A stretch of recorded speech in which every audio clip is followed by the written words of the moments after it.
Yo, what is up, everybody? Happy Thursday to all of the real ones. Welcome into the show. I've been looking forward to this day for a while. We're officially a week away from the 2026 NFL Draft.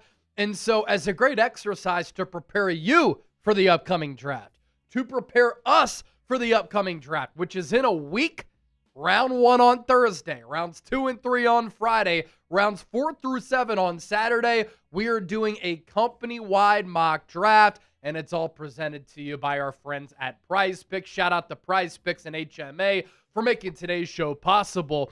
And what we're going to do, we have all 32 teams across the NFL covered by hosts and content creators. And so, the hosts and content creators for all 32 teams across the National Football League will be making their picks today, but also making moves, because we have trades in store as well. So continue to hang out here with us. We're going rounds 1 through 3. We'll be live for the next couple of hours, and it's going to be a blast right here at Chat Sports HQ. My name is Chase Sr. I appreciate all of you for rocking and rolling with us, no matter where you are, how you're tuned in. Thank you so much for making today's show a part of your day and making the whole show operate, making the ship go, is producer Chip, as we're emanating live from Studio I.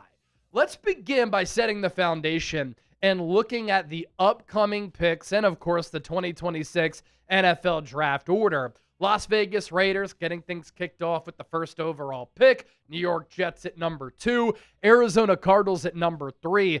Tennessee Titans at number 4. Followed by the New York Giants at 5, Browns in that 6th slot, Washington Commanders picking 7th, New Orleans Saints choosing 8th. Then we flip the page. Kansas City Chiefs at number 9. Very rare that Andy Reid and Patrick Mahomes are inside the top 10. Maybe the only time they'll ever be inside the top 10 under Mahomes and Reid. Cincinnati Bengals at number 10. Miami Dolphins, they have 2 first-round picks. The first one is at number 11. The Dallas Cowboys have 2 picks, sitting at number 12. Los Angeles Rams at number 13 via Atlanta. That's from the James Pierce trade last year. Did not age all that great, although James Pierce did have a really good rookie year. Baltimore Ravens at number 14. Tampa Bay Buccaneers slotted at 15. New York Jets at number 16. Lions at 17. Vikings at 18. Panthers choosing at 19. Dallas Cowboys with their 2nd first-round pick from the Micah Parsons trade last year at number 20 overall. And then in the 20s, Pittsburgh Steelers at 21. Los Angeles Chargers at number 22. Philadelphia Eagles at number 23. Cleveland Browns via Jacksonville from the Travis Hunter trade at number 24. Chicago Bears 25th. Bills 26th. The San Francisco 49ers at number 27, Houston Texans at 28, and then the last 4 picks of the first round. Chiefs again at number 29. That's by way of the Trent McDuffie trade. The Dolphins at number 30, Jalen Waddle trade.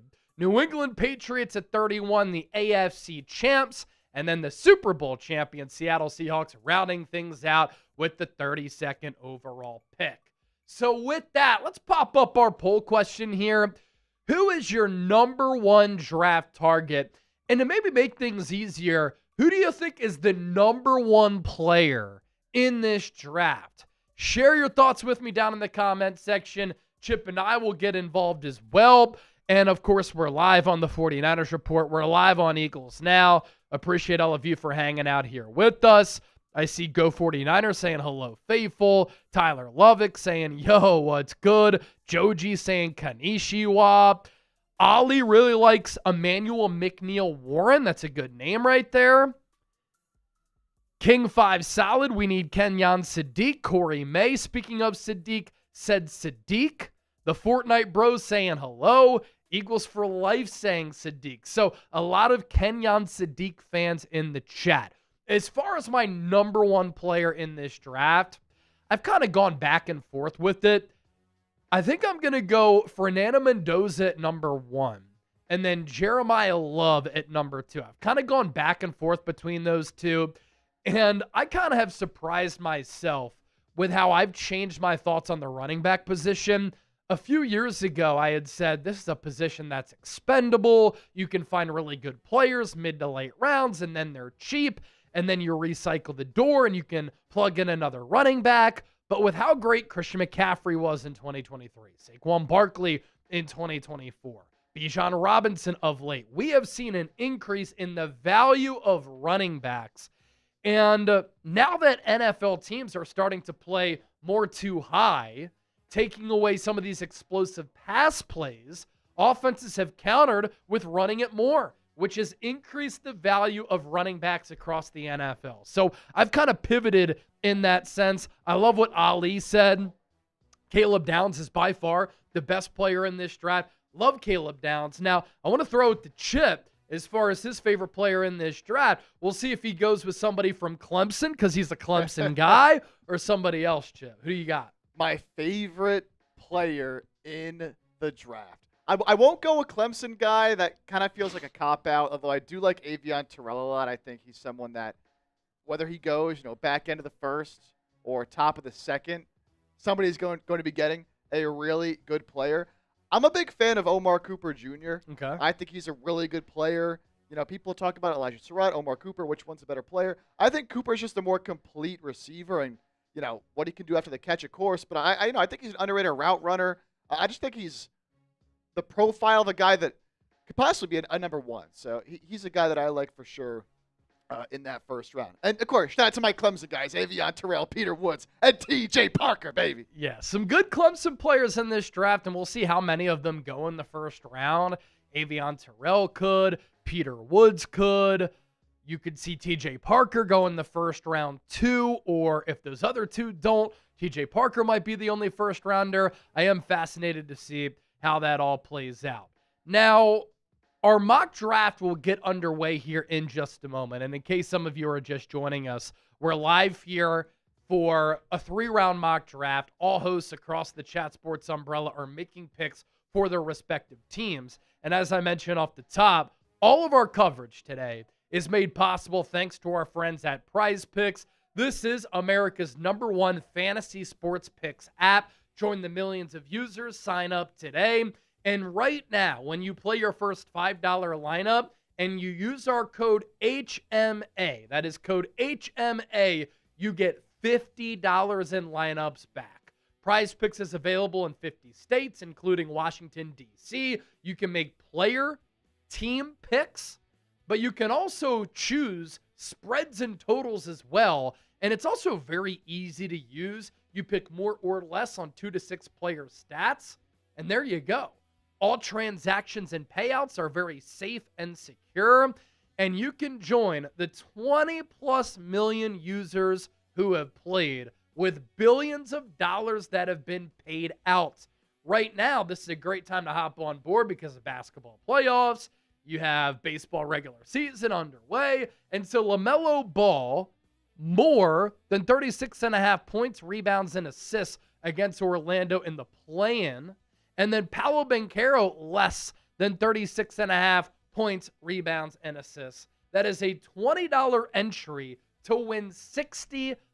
So play $5, get $50 instantly in lineups when you use our code HMA, but use our link, which is also in the chat and in the description of today's live mock draft. Pick more, pick less, pick Prize Picks. It's so good to be right. All right, we are moments away from our Chat Sports 2026 NFL mock draft getting underway. And of course, picking number 1 is the Las Vegas Raiders. And the Raiders right now, ladies and gentlemen, are officially on the clock. Best players available. This is from our guy, Tom Downey, who is our in-house draft expert. Arvell Reese, #1 player on his board, followed by Jeremiah Love, Fernando Mendoza, Sonny Styles, and then 5 through 8, Caleb Downs, Mansour Delane, David Bailey, and Spencer Fano. Of course, the Eagles picking at number 23. We're live on Eagles Now. The Niners picking at number 27. We're live on the 49ers Report. And I don't think it's going to take that long for Mitchell Renz, the host of the Raiders Report, to make his selection with the #1 overall pick. I mean, the Raiders Report has made a bunch of Mendoza shirts. They're very excited about this new era of Raiders football. And so I believe, even though we're going to see some blockbuster trades throughout the day, I would imagine that Mitchell Renz is going to go with Fernando Mendoza with the number 1 overall pick. The first selection in our 2026 Chat Sports Mock Draft is in, and the Las Vegas Raiders are selecting Fernando Mendoza. I think his skill set translates really well to the NFL level. One concern that I do have for Mendoza is this. He operated out of the shotgun primarily throughout his college career. Now, he has been working with a coach in the pre-draft process to learn the Kubiak system more, but I like the size. The arm strength is good enough. I love the toughness. He's nearly 6'5". He's 236 pounds. Mobility pretty solid. Completed 72% of his passes last year. More than 3,500 yards.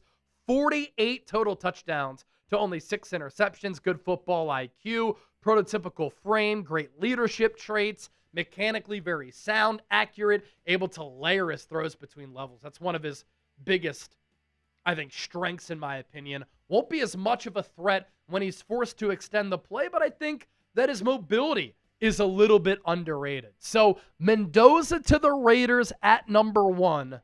Grade the pick. A, B, C, D, or F. Wow, how about this? This is what I love about this mock. Second overall selection is in, and the New York Jets, a stunner. Caleb Downs, the safety out of Ohio State.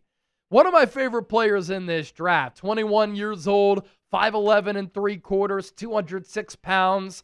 Matt Patricia raved about his character, and I think Downs has the opportunity to be just a next-level safety. And you can use him in a variety of ways, and that Jets defense, think about some of the defensive players who they've lost, right? Traded away Sauce Gardner, traded away Jermaine Johnson. They need to rebuild that side of the ball, plus that is the strength of Aaron Glenn. Caleb Downs to the Jets at number 2. We have a trade. The Kansas City Chiefs have moved up to pick number 3. They have some really good draft ammo. And for Kansas City, they hold on to their second first-round pick.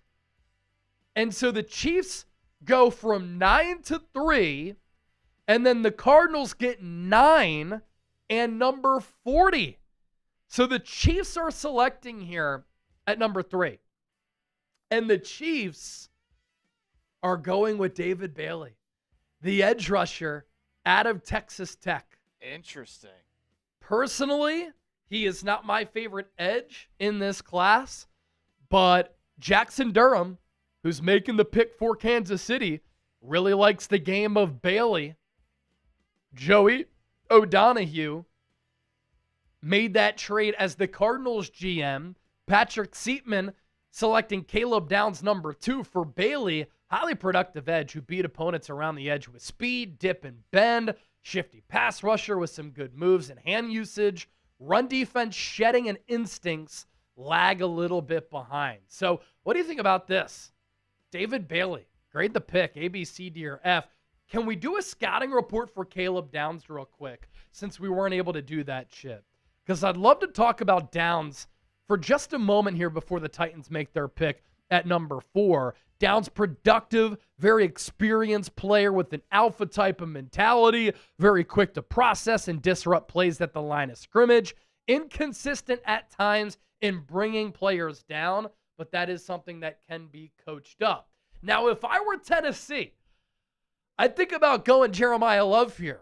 But Brett Alper, who doesn't know ball, is going with Sonny Styles, the linebacker out of Ohio State. And here are my thoughts on Sonny Styles going this early. If you were to do a redraft of the 2018 draft, where do you think Fred Warner would go? I think Fred Warner would be a top 5 pick.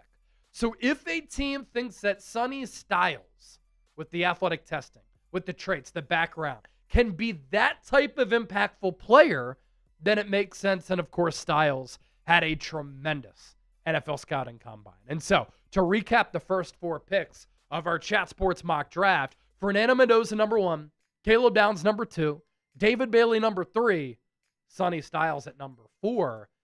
New York Giants are at number 5. And Chip, Marshall Green has been busy working the phones. Yeah, I don't know if he has a trade He in could right make a now, trade but he here, very well or they might. could stay put. Look out for a Dexter Lawrence trade as well from Marshall, because he's been shopping him. For sure. Kind of an interesting draft so far. Definitely not chalk with how you normally see a lot of these mock drafts going. That's the fun of it. And the pick is in.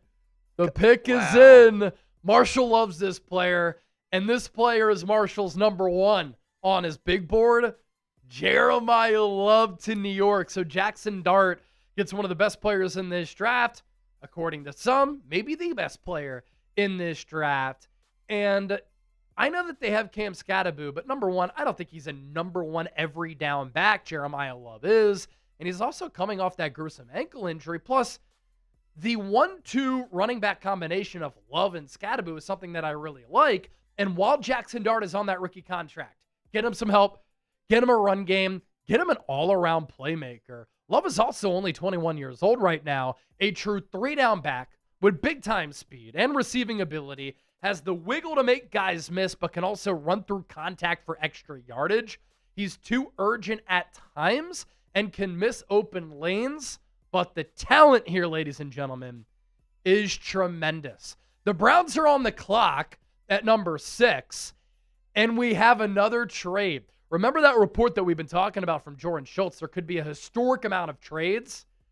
We've already seen, 3 trades so far? Yeah. Cowboys receive number 6 and a second-round pick, number 39 overall. The Browns move back from 6 to 12, and they also get number 20 overall. Wow. And so let's see who the Cowboys go with here.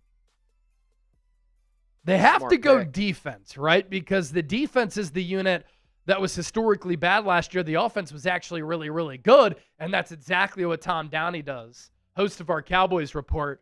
Arvell Reese, edge rusher out of Ohio State. Some people have him going number 2.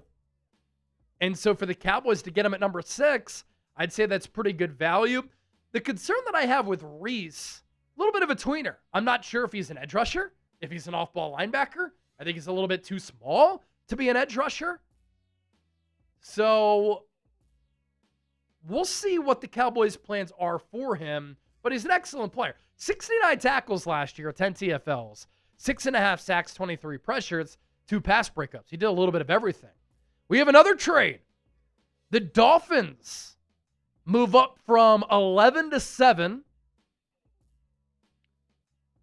and the Commanders get number 11 and a 2026 third-round pick at number 87. A lot of movement. Lot of movement. Lot of movement. Lot of movement.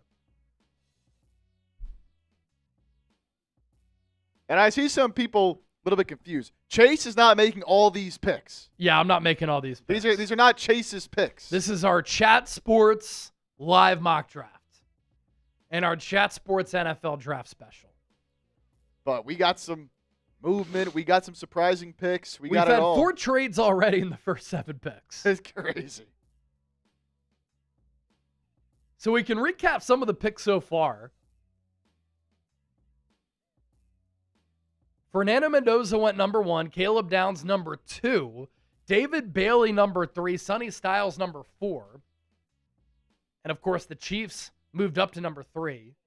Jeremiah Love at number 5, Arvell Reese at number 6. And then the Miami Dolphins are on the clock right now. We'll see what pick is in for Miami. Let's see who it's going to be.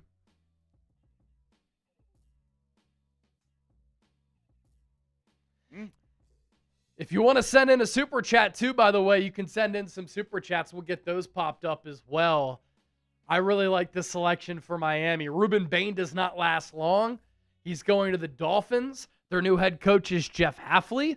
He used to be the defensive coordinator the last 2 years for the Green Bay Packers. And I like Bain. I know that he has short arms. I know he was the driver in a fatal crash in 2024, but the victim's family dropped the charges. Nobody at fault, according to that victim's family. It was a freak accident is how they deemed it. Ruben Bain's a really good player. Violent, twitch, bend, production, 15.5 TFLs, 9.5 sacks, 83 pressures last year. He has a very powerful lower body, converts speed to power, plays with fantastic effort, very good run defender as well, and can hold the point of attack well. I just wonder if he's going to get overwhelmed because of the short arms and the lack of size. There are tweener concerns led by the short arm length, but Khalil Mack didn't have the longest arms. And I think Ruben Bain, given his strengths and the skill set, is going to be okay. So let's hear from the chat. Who's made the best pick so far? Who has made the best pick so far? Let us know. Saints are on the clock next, and that pick is in. It might be the Cow. I like Arvell a lot. Getting him at 6. That's good value. Good value. Raymond said the Raiders made the best pick so far. Well, no question where they're going. EJ7 said Chiefs. Okay, I actually like this pick for Trace Gerard, our Saints host. Carnell Tate, wide receiver out of Ohio State to New Orleans. And I actually had Tate to the Saints in my own mock draft on the chase down. And here was kind of my reasoning. Tate and Chris Olave for Tyler Shuck, who really came on at the end of last year. I actually thought the Saints were playing the best of any team inside the NFC South, and I think they're a sleeper team to win the division in 2026. I don't really worry too much about Tate running in the 4.5s at the combine because speed and him being a burner has never really been too much of his game. But the size is good, 6'2 and a quarter, 192 pounds, 51 grabs, 875 yards, 17.2 yards per catch. You don't need to be a speed threat to make plays downfield. He has great hands, great body control, along with improved route running, constantly made big plays in contested catch situations. That can make up for the lack of speed. Look at what Mike Evans has done for his entire career. He could add a little bit more mass and strength, and maybe he can get that speed worked on a little bit. But I like Tate to New Orleans there. Arizona Cardinals, after trading back on the clock here at number 9, it's got to be Francis Maui-Noah. That's my thought. Francis Maui-Noah, you trade out of 3 back to 9. You get another pick additionally.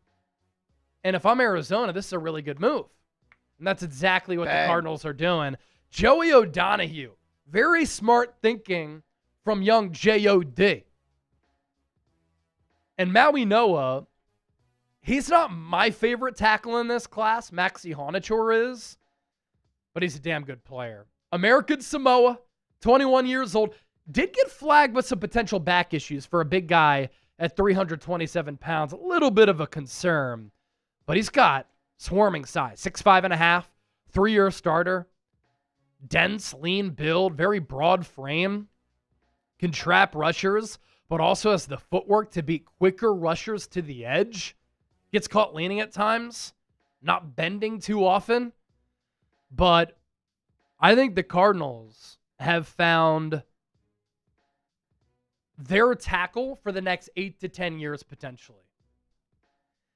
Okay, we have a break after pick number 10, but the Cincinnati Bengals are addressing one of many needs on defense, and one of those needs is Mansour Delane at cornerback. And he's the best corner in this class. 5'11", 3/4, 182 pounds. He's a little bit slight, but he can run really well. 45 tackles, 13 PBUs last year for an awful LSU defense. So that's impressive. Overall PFF grade of 90.5.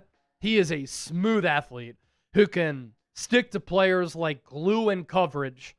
Can play man, can play zone.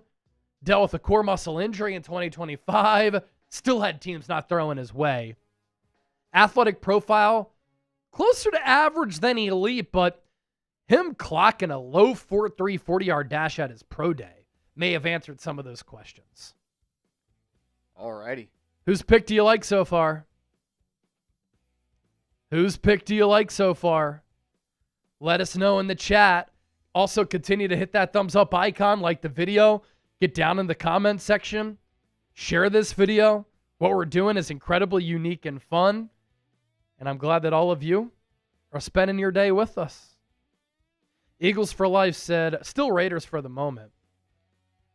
Trey Lasada, Bengals definitely need more defensive help. I got to agree, Chase. I like what the Cardinals did trading down and Yeah. still able to get the guy that they might have taken anyway at that spot. Yep, I agree. All right, we got a fantastic deal Let's do to it. announce to the people. All merch, 20% off only during this mock draft. So once a mock draft's over, that deal no longer applies. But as long as the mock draft is still going, 20% off on all merch. I'll get those links for both Eagles and Niners in the chat right now. But it's chatsports.com/Eagles shop and then chatsports.com/49ers shop. So you heard it from Chip. During this mock draft only, 20% off all merch on our stores.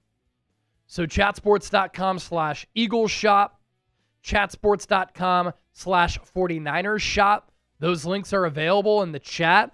You can get an Eagles Now shirt, a Howie Season shirt available in black and Kelly green. If you're a Niner fan, get your Dub City shirts. We've sold hundreds of these. We've sold hundreds of the Howie Season shirts. And right now, 20% off as we're live during this mock draft. Get your merch right now. And I want to see who the real ones are. Let's go. Because we're live across every channel here at Chat Sports. And we're competing with other channels to see which channel can sell the most merch. So recapping picks right now.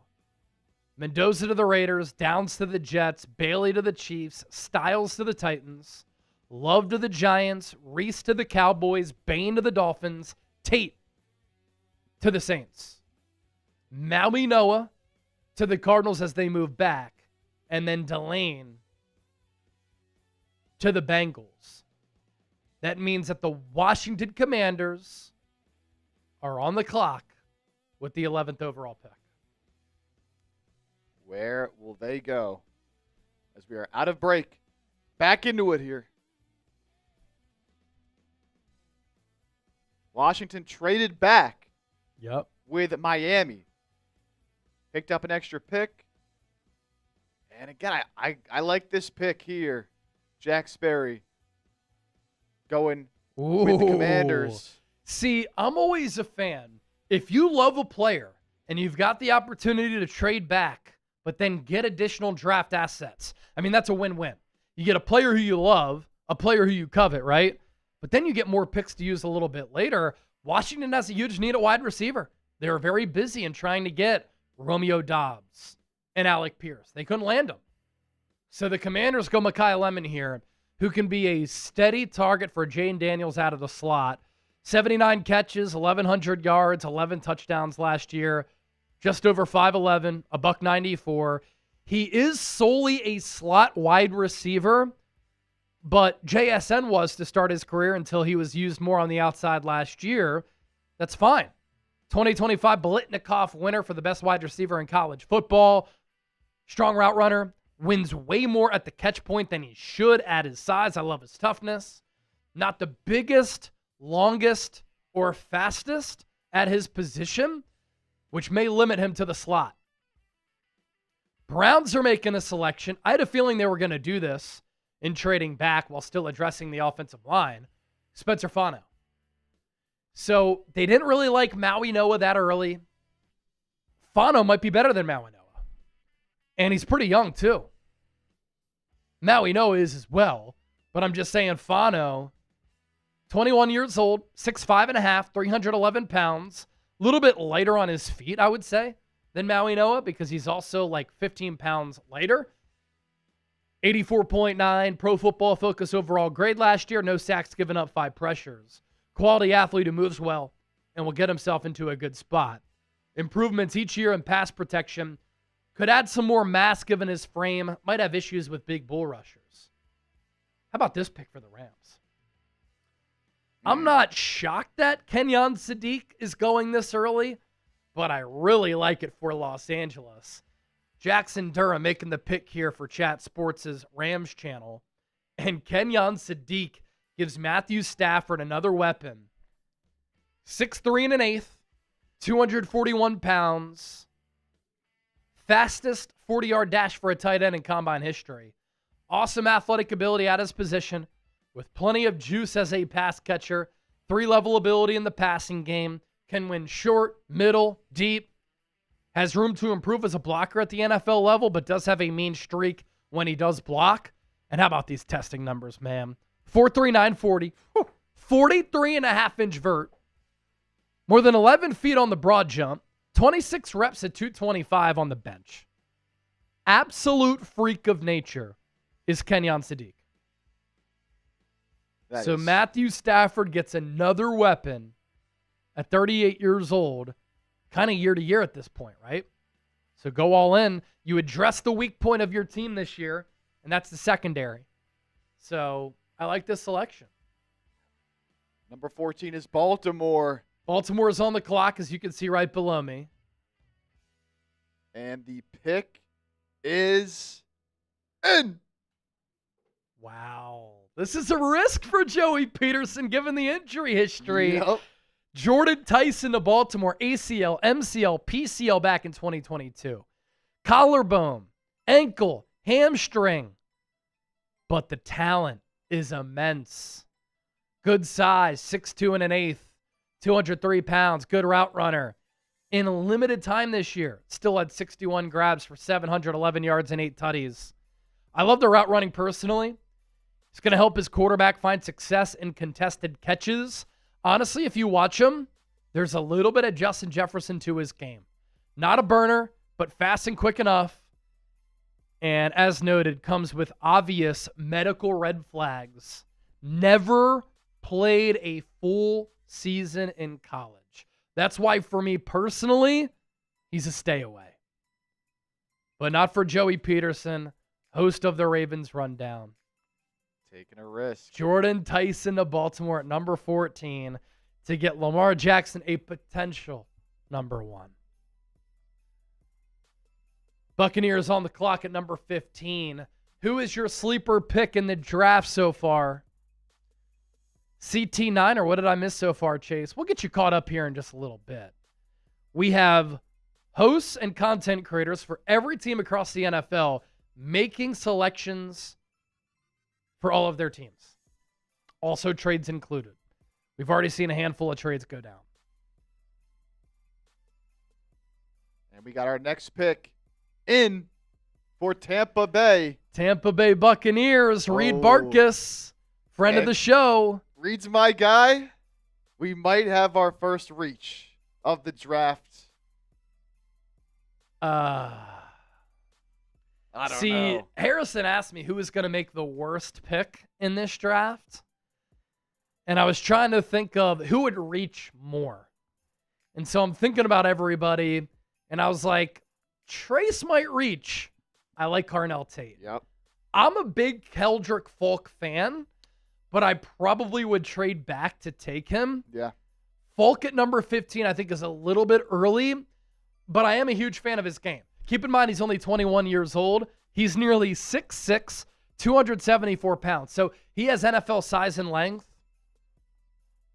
Also has a high motor. Good reviews on his leadership and character. People love him. Profiles as a base defensive end who can play 5-tech and shift to defensive tackle at times. He is coming off a dip in production last year, but the pressure numbers have been good the last couple of years.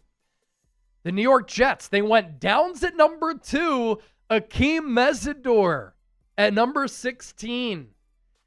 If he was younger, he could be the first edge rusher off the board, but because he's 25 and a 6-year senior, he gets done his rookie contract. If you exercise the 5th-year option, he's going to be 30 years old. And that's part of the reason why he was so dominant at Miami. He might be maxed out, but this is a hell of a player. 17.5 TFLs, 12.5 sacks, 67 pressures last year. I think he's the most polished edge in this class. Dominated down the stretch in 2025. I thought he was better than Ruben Bain. Solid athlete, plenty of pass rush moves, and uses his hands really well. 25-year-old rookie with medical red flags because he's missed some time. Detroit Lions. Oh, Caden Proctor, the offensive tackle out of Alabama, going number 17 here. I like Proctor. 6'6" and 5'8", 352 pounds. 85.2 overall PFF grade, 2 sacks, 19 pressures given up last year. He is a Hulk of a human being. Massive player, flashes bully ball ability, moves well for his size, can play guard or tackle. Weight has been a problem in the past, but if he can keep that weight down, he's a mauler. Oh! Blockbuster trade alert! Blockbuster trade alert! The Minnesota Vikings have acquired Dexter Lawrence from the New York Giants in exchange for the next pick, which is 18, and the 97th overall selection in the 3rd round. So Dexter Lawrence wants out. Giants don't want to pay him. And the Giants get, I think, a nice little haul here. 18th pick, and then a 3rd rounder at 97. The Vikings have not drafted a lot of players in recent memory. And so they get the best nose tackle in football in Dexter Lawrence. Would I make this trade? No. Because I think Dexter Lawrence is starting to show signs of decline. And the Vikings here have to give up picks and pay Dexter Lawrence, and they were just in cap hell. Oh, I love this for the Giants. No! Man. I love this for the Giants. Vega Ioane. So the Giants and Marshall Green, Jeremiah Love at number 5. Then you get the best offensive lineman in this draft in Vega Ioane. I think he's going to be a perennial Pro Bowler for the next 8 to 10 years. 6'4" and 1/4, tree trunks for legs, great base, 320 pounds, plays with power as a run blocker, hardly got beat in pass protection last year, moves very well for his huge, enormous size, good pop in his hands, grip strength to latch on. He can move bodies, a little bit stiff in pass pro, but that's why he plays guard. Carolina Panthers at number 19, Dylan Thieneman, the safety out of Oregon, had a great NFL combine. Freak athlete. I think not just saying this because he's white, but you can use him all around the field like Cooper DeJean, and he can be impactful in that way. Very good athlete, willing and run support, could play over the top, has the ball skills and improved his tackling every year. Too willing at times to keep his eyes on the quarterback. Sometimes you want to keep him at deep safety, in my opinion. He can play in the slot, but he can do it all. 4.35 40-yard dash. 1.52 10-yard split. 41-inch vert. 10-foot 5-inch broad. 18 reps at 225 on the bench press. Cleveland Browns on the clock here at number 20, followed by Pittsburgh, the Chargers, the Eagles, and the Browns again. Cleveland, Omar Cooper Jr. I like it. Wide receiver out of Indiana, one of Chip's favorite players. He's going to remind a lot of people of Deebo Samuel because of the height, the weight, the thickness to his frame, the ability to pick up yards after the catch. But I've been talking about this. I think Cooper is a better route runner than Deebo. I think he's a more natural hands catcher than Deebo and a better wide receiver. So the Browns get a smooth quarterback-friendly receiver who I think is going to line up primarily in the slot. He can create after the catch, good hands, has no fear over the middle. Will need to continue to grow his route tree after he played in an RPO-heavy offense. First super chat is in from the legend, the man, the myth, the real one, Andrew Nathan, $10 super chat. I want Howie to trade up from 23 and grab an impact player, whether it's a tackle, move to guard, or a safety to start next to Makuba, even trading next year's day 2 picks from possible Phillips comp and AJ trade. All right, I hear you. Now, I'm staying at 23 for the Eagles here. But I have made a couple of trades that you will see in this mock, Andrew. So stay tuned. Stay tuned. I'm Howie. I really want Maxi Honachor. I am worried he could go to Pittsburgh here at number 21. Certainly a That's possibility. my concern. We have a little bit of a break in action to let you all catch your breath and for us to catch our breath as well. I'm hoping Pittsburgh doesn't go Honachor. And then who's after Pittsburgh? We got, I'll pop up the L3 because it shows With future. all these trades, I forget. Chargers. Ooh, they could go Honachor too. Ortner, don't do it to us. Now, Chip, I took a little bit of a walk outside earlier to get some sunlight. I was doing a little meditation. I come in, and Sam Brown's like, Chase, I heard that you didn't consult with Chip on any of these trades. Now, I did not talk about these trades with Chip, and maybe that's a bad job by me. He's the assistant GM. I am the GM, but I was messaged by hosts, only me. They didn't include Chip That's on them. in the Slack threads. Chip was busy doing Sixers stuff. So I apologize. Oh, no But worries. Chip is aware of some of the moves that we have made. And obviously we'll talk about these picks as well. I like it. It's a surprise for me as it is for you guys. You know? Yes. I like it. All right. Let's hope Steelers don't go Honachor. Do we have team needs for Pittsburgh?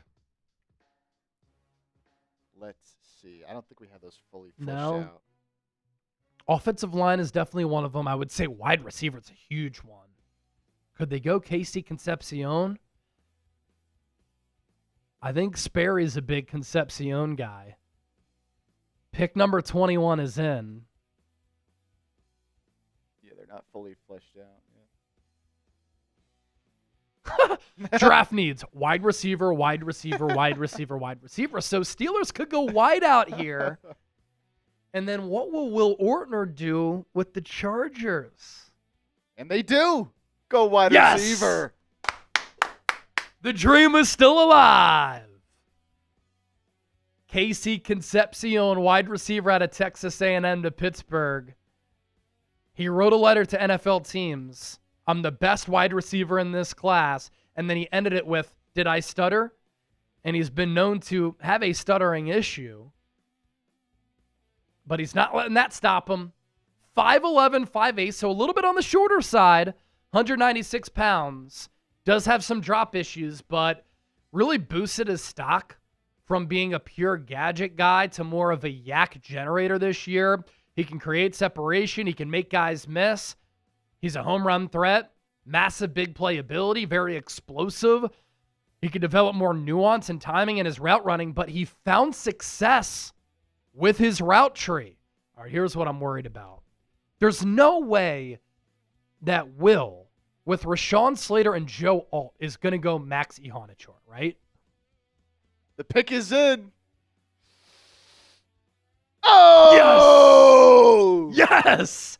TJ Parker to the Chargers at number 22. All right. Am I messaging Sam this? Yes. And so here are the best available if you need another look at it. Okay. But I think you know who you're taking.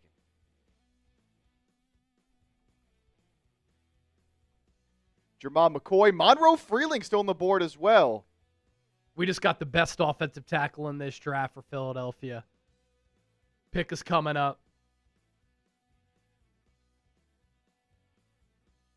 TJ Parker going 22nd. TJ Parker is early for our guy, Will Ortner. Eagles fans, who are you taking here if you're on the board? Again, these are our best available. The pick is in. We'll reveal it as soon as it comes through the system. Yes, Eagles fans, let me know who you would take right here. I'm looking at the comment section. Who would you take? Andrew Nathan said Marshall Green is cooking. He's cooking. Yeah. Jermon McCoy's an interesting FBL option. said take McCoy. The Eagles don't need a corner. Monroe Freeling from EJ. Christian Bridge said Freeling as well. FBL said perfect succession plan at corner 2. You sign Reek Woolen. With the 23rd overall pick, Chase Sr., the general manager for the Philadelphia Eagles, takes Max Ihonachor, offensive tackle out of Arizona State, and we get our future Lane Johnson replacement. He's got the opportunity in a couple of years to be one of the best players in this draft and one of the best offensive tackles in the NFL. 6'5", nearly 6'6", 321 pounds, more than 30 starts in his collegiate career. He was born in Nigeria, didn't start playing football until 2021, but he's got basketball feet. He's a great scheme fit for this new scheme. Upside play with impressive size and mobility. He's still raw. It shows at times. Lacks ideal feet for the rush. Footwork needs developing, but Ihonachor to Philadelphia, and I am elated by it. I'm going to change the poll question here. 58% of the people on 187 votes said Eagles should go O-line. So I'm going to change the poll.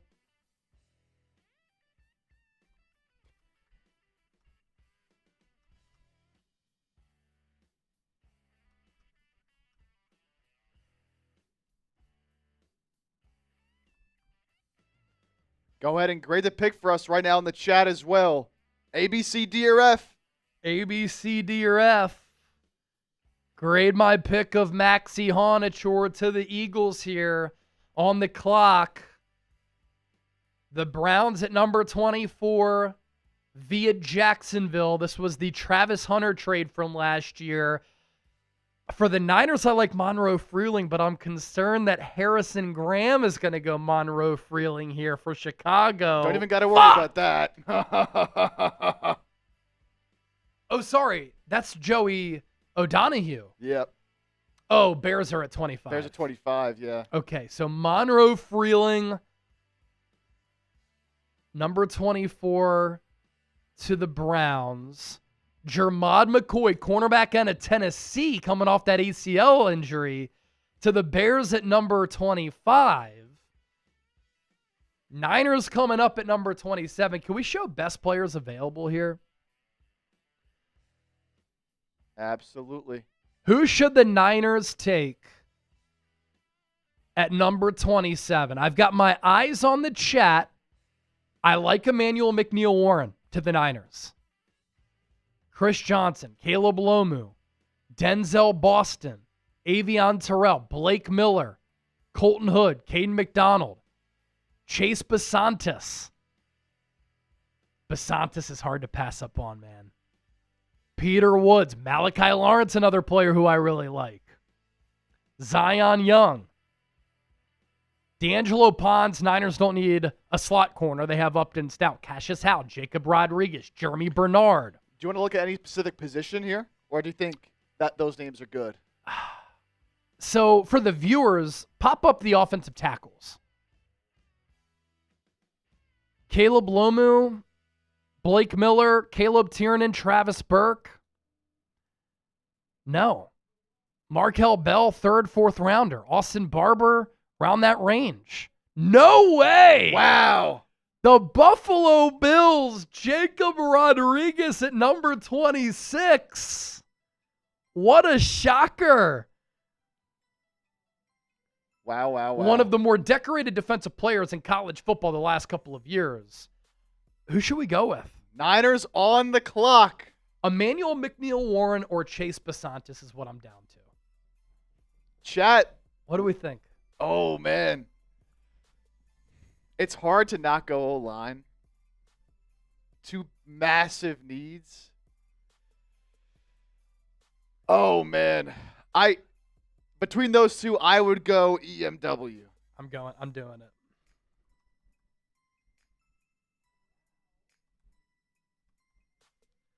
I just feel like safety's kind of It's a huge need. It's a huge need. And for the Niners, bad safety play has really hurt them. And I think you get a player who is a top 20 player in this draft. I'm shocked at that Jacob Rodriguez pick there for Buffalo. That is early for Smitty.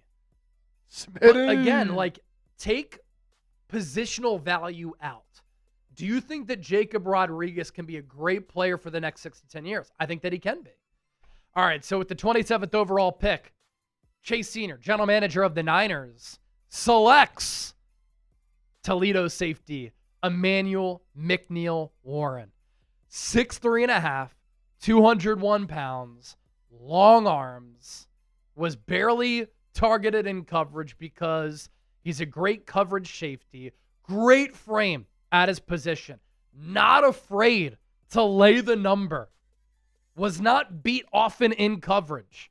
Not a consistent tackler, but he does play downhill and he will take your head off. Needs to learn to wrap up a little bit better. Quality coaching will help to do that.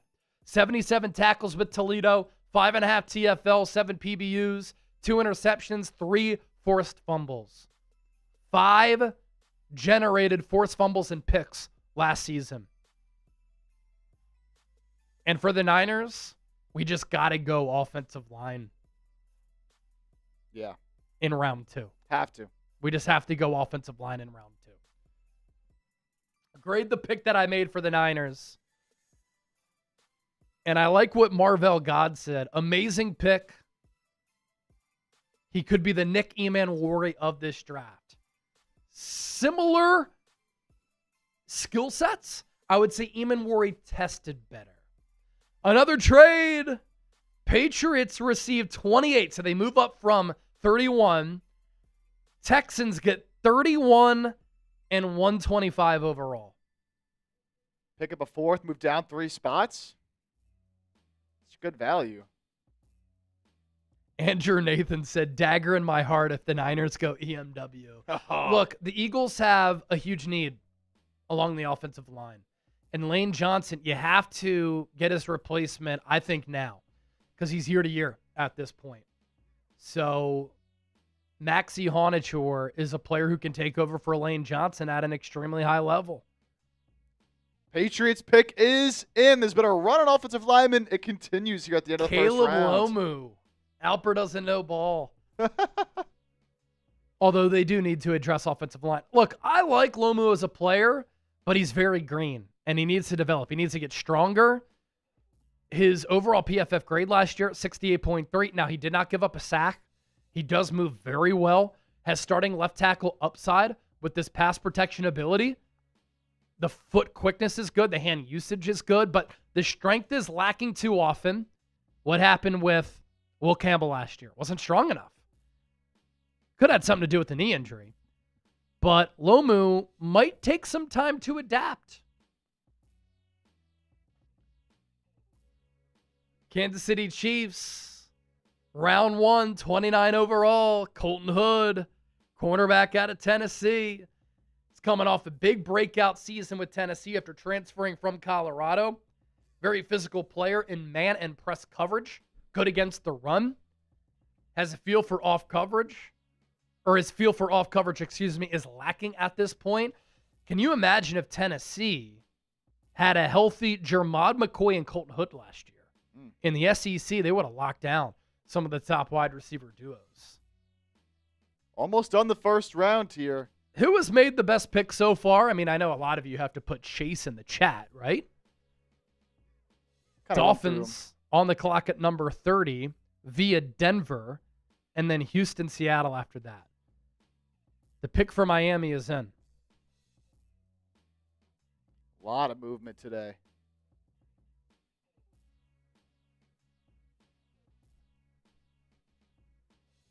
And this is an interesting pick here from Miami. Nick Roloff. Who does he go with? See, Tom Downey loves Chris Johnson. And there are some people who really like Chris Johnson. This is classic Roley out of the box thinking. Yep. And Roley will think out of the box often, which I give him credit for. Because he's willing to think creatively and not go with the status quo. So this is one of the draft sleepers who not a lot of people are talking about, but some NFL people love him. I mean, he's got the size, shows very sticky coverage ability, and he can let his instincts thrive in zone coverage. Fluid athlete, strong tackler. And you think about what Miami has done here with General Nick Roloff, Reuben Bain, and Chris Johnson. Willing to fight against bigger wideouts, but won't always win those matchups. But again, the length, The arm length, the size at more than 6 feet, I think it's fine enough. Jeremy Chuggs, he just can't help himself. He's loading up on the defense. He's loading up along the defensive line. He tried to make a trade for Dexter Lawrence, according to Chat Sports sources. Couldn't land Dexter Lawrence. So Jeremy Chuggs, host of Texans Today, goes with Cade McDonald. 21 years old, 6'2 and a quarter, another Ohio State Buckeye off the board here in round one, 326 pounds. He's a plug-and-play nose tackle. He can clog run gaps, powerful to control opposing linemen, has enough burst to get some push, won't offer much as a pass catcher, needs to grow with hand usage and shedding blocks. Another trade, the Steelers trade back into round one. Oh, I wonder why. Is this going to be Drew Aller? Could it be? Is Sperry going to go Drew Aller? It'd be such a Sperry thing to do. Wow, they gave up. It can't be Ty Simpson, right? Seahawks get 53, 76, and 121. Are you kidding me? This is such a Sperry thing to do. I think you gave up way too much for the player that he's picking here. It's not a quarterback. He did this for an offensive lineman. No way! This is one of his Sperry psychos? Emmanuel Pregnon. Wow. Wow. So you gave up a second at 53, a third at 76, and a fourth at 121 to move up and draft Emmanuel Pregnon. 6'4", ace, 314 pounds, 88.2 overall PFF grade last year. No sacks, 3 pressures given up. Classic guard build. I mean, you talk about a classic guard build. Wins with really good power in his upper and lower body. Well-developed prospect. Should be able to start right away. The hand usage, I would say, is good, but it's not great right now. That's the first round. A lot of movement, a lot of action, a lot of trades. Here's a little recap of how the first round went. No surprise, Mendoza going 1. Things kind of got crazy right away. Caleb Downs going number 2 to the Jets. That was a shocker to me. Yeah. Although there was some Chat Sports rumors that was going to happen before the draft did start. But, man, the Chiefs trade up for David Bailey, Sonny Styles, with Robert Saleh there in Tennessee. Does he develop him into Fred Warner? Giants getting Jeremiah Love. Arvell Reese falls to 6 with the Cowboys trade up. Bain to the Dolphins. Cardinal Tate. The Saints. We got Maui Noah to the Cardinals at 9. Mansour Lane. Bengals at 10. Mekhi Lemon. Commanders at 11. Spencer Fano. Browns at 12. Sadiq going to the Rams at 13. Jordan Tyson. Ravens at 14. Maybe the biggest reach of the draft. I'm sorry, that's my guy Reed. But Keldrick Falk to the Tampa Bay Buccaneers at 15. Jets go Akeem Mesidor at 16. Caden Proctor, Lions at 17. Shout out Micro Mike. Giants get Vega Ioane at 18. That's a haul for them. Jeremiah Love, Vega Ioane. Dylan Thieneman, Panthers at 19. Omar Cooper, Browns at 20. KC Concepcion to the Steelers at 21. My guy TJ Parker, baby. We had a Clemson player in the first round. Absolutely. The Chargers at 22. I got to give a big props to Will after we sign off here. Eagles. I'm going to butcher his name again. Max Ihanachor. Ihanachor. Yeah. Ihanachor. The Eagles at 23. Monroe Freeling to the Browns at 24. Final 8 picks. Jamal McCoy. Bears at 25. Fell a little bit, but obviously the injuries. Another shocker. Jacob Rodriguez. Bills at 26. Emmanuel McNeil Warren to the Niners at 27, baby. I like that one. Caleb Lomu, Patriots at 28. Colton Hood, Chiefs at 29. Chris Johnson, Dolphins at 30. Caden McDonald, Texans at 31. And then Emmanuel Pregnon, Sperry and the Steelers trade up. Give up 3 picks to move up to take Emmanuel Pregnon. That is incredible, man. I love it, man. We have a lot of people here at the company who really, really know ball. And we have a lot of aspiring GMs, if you will, if we don't want to be hosts any longer, who I think made some awesome trades. Couple people who really stand out to me. kind of surprised at the savviness of Joey O'Donohue. Yeah. As Andrew Nathan said a little bit earlier, I think Marshall Green for the Giants cooked. Yep. Going Jeremiah Love and then Vega Ioane. I thought Reed had the reach of the first round. Yeah, Keldrick Falk. Falk. Bills going Jacob Rodriguez, linebacker in there. Later in the round. Everything else, I like Joey Peterson's pick of Jordan Tyson at 14. I mean, that could be a great pick if he stays healthy. Oh, wow. There's a blockbuster trade that we have going into round 2, and we'll show you that here in a moment. Wow. We do. What time is it? Where are we at? We got to do a prize picks read. Do that and show the blockbuster trade we got coming up in a second. We have a blockbuster trade coming up next. Wow. We'll get to that. But our Chat Sports mock draft, in which hosts for all 32 teams across the NFL are making picks and trades rounds 1 through 3, is made possible thanks to our friends at Prize Picks and HMA. This is America's #1 fantasy sports picks app. And right now, new users, when you play your first $5 lineup, you get $50 in lineups instantly when you use our link, which is in the chat, but more importantly, our code HMA. For team picks, you can pick winners, spreads, and totals. For player picks, you pick more or less on 2 to 6 players' stats. All transactions are safe and secure. Join the 20+ million users who have played with billions of dollars paid out. And new users play $5, get $50 instantly on lineups. Here are our picks for some basketball play-in tournament action. LaMelo Ball more, 36.5 points, rebounds, and assists. And then Paolo Banchero less than 36.5 points, rebounds, and assists. That was a $20 entry to win some Ched. Use code HMA. Our link is in the chat. If you missed it, it's also in the description of this video. And I told you a blockbuster trade was coming up. Here is that blockbuster trade. The Houston Texans receive help for C.J. Stroud, tight end Kyle Pitts, and the Falcons receive the 59th pick and a 2026 7th rounder. I'll tell you what, Moose got absolutely fleeced. What does he do? He moves back? Well, so he didn't have a pick here. Okay. So he doesn't have to give up a pick, but so he basically gets a second for Pitts. 7th is whatever. And Pitts 59th for Pitts? It's a late second. 59th for Pitts? I gotta say, that's a win for Houston. With the year Kyle Pitts just had, now he is still on the franchise tag, right? So you gotta give him an extension. Yeah. But man, the way Pitts played last year, to give up on him just like that for pick 59, I don't know. Yeah.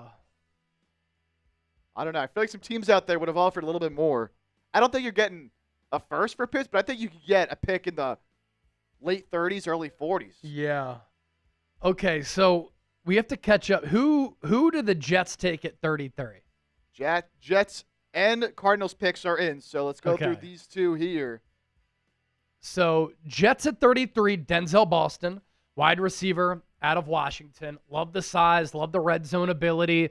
Did not test 40-yard dash pre-draft, which I don't love, but thrives in the red zone, thrives with contested catches, good route runner. Honestly, kind of reminds me of Mike Evans a little bit. Really good production, doesn't drop passes, 62 catches, 881 yards, 11 touchdowns last year. So that's who the Jets go with at number 33. I like this pick for Arizona at number 34, Malachi Lawrence. He's one of my favorite edge rushers in this class. 6'4", 3 ace, 253 pounds. Quality size off the edge, flashes really good burst. Decent bag of pass rush moves. Great athletic ability, tested extremely well. I think he ran a sub 4.6 40-yard dash. Too willing to leave assignments in the run game at times to try to make the play. But as a pass rusher, the skill set and the arsenal is certainly there. The Tennessee Titans at number 35, Blake Miller. More than 50 starts at Clemson. Very durable, very steady player. I don't know if he's ever going to be a star, but I think he's got a high floor. 6'6", nearly 6'7", 317 pounds. And again, not the highest upside, but very experienced player with great football character. Has a solid combo of size and athletic ability. The balance is lacking due to his inconsistent leaning and footwork issues, but I think he's a plug-and-play guy for a Titans team that needs to address the offensive line for Cam Ward. So to kick off round 2, sorry about that. What'd you say? Shout out my guy. Clemson Another guy. Clemson guy. And No Avion Terrell off the board yet. Yeah, no Avion Terrell yet. No Peter Woods. Still waiting on those two. I know some people are souring on Terrell because of his size, slighter frame. I don't think it's that big of a deal. Obviously, I'm biased. I think it's the 40, right? The 4.6 40, and then yeah, the 40 was concerning. Now there was some chatter that he ran it with a injured hammy.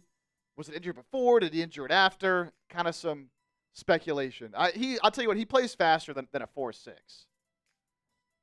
But yeah, he's fallen here in our Chat Sports mock draft as the Raiders pick is in. What is Mitchell Wren's going to do here at number oh my, of course he did this.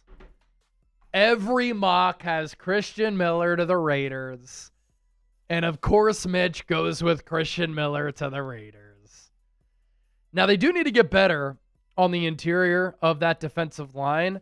And on day one of free agency, Las Vegas spent nearly $300 million, and they did not address the interior of the defensive line.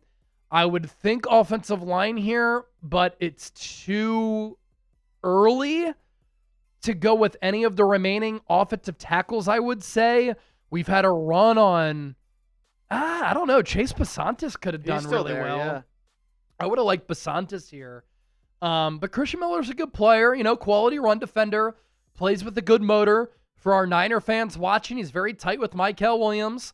Plenty of upper body power along with good balance and lower body anchor. Doesn't have much of a pass rush plan. His hand usage will definitely need some growth, but he can be that anchor of that defensive line for the Raiders for the foreseeable future. And here's another defensive tackle. New York Giants, big swing here. Peter Woods at number 37. So Jeremiah Love, Vega Ioane, and Peter Woods. Marshall's cooking, bro. Yeah. Marshall's cooking. 6'2.5", 298 pounds. Looked like a possible top 10 pick going into 2025. But wasn't the same guy last year. Good burst, quickness, flashes penetration and ability. Does a good job of shedding blocks. Keep in mind that Marshall did trade away Dexter Lawrence to Minnesota.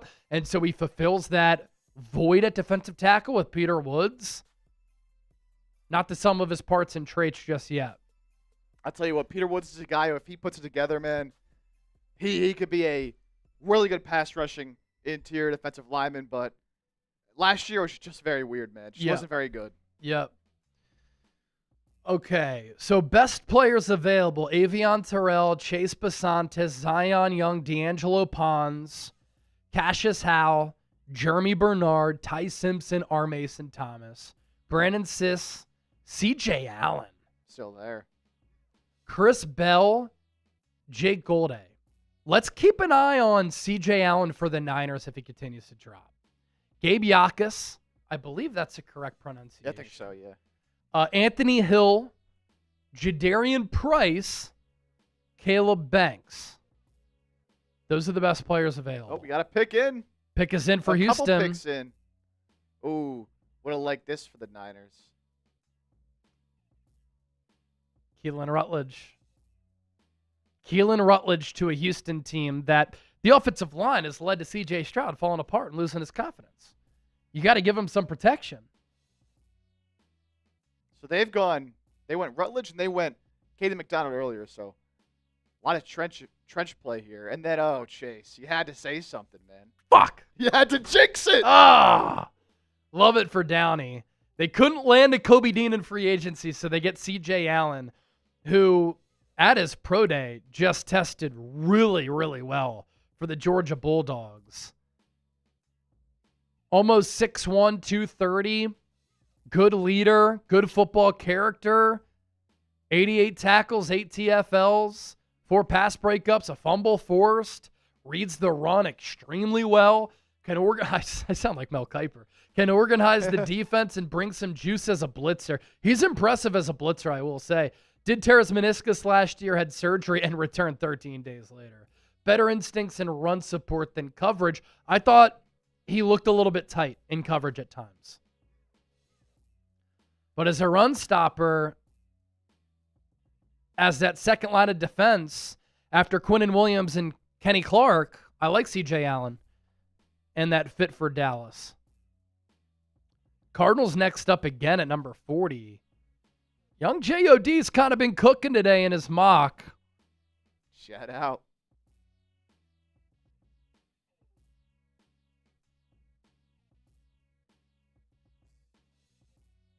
Still got a little bit to go. Eagles on the clock next at 54, and then Niners at 58.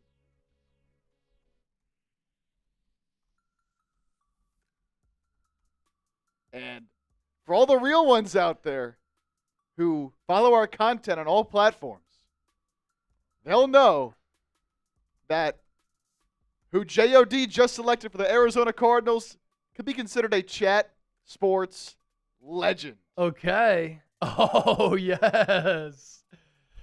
Joey O'Donohue, D'Angelo Pons, who put the clamps on Billy Beebe, the host of our Colts channel. That video got millions and millions of views all across social media platforms. We were at the NFL Combine, and Marshall's like, yo, run her out. And so Pons kept his book bag on, lined up across from Billy Beebe, and absolutely clamped him. And he's one of my favorite players in this draft. Now, he is a slot-only corner, but he did test very well. 5'8" and 5'8", 180 pounds. Scrappy player. Strong instincts, great character, plays way above his size. So maybe at times he can play on the outside.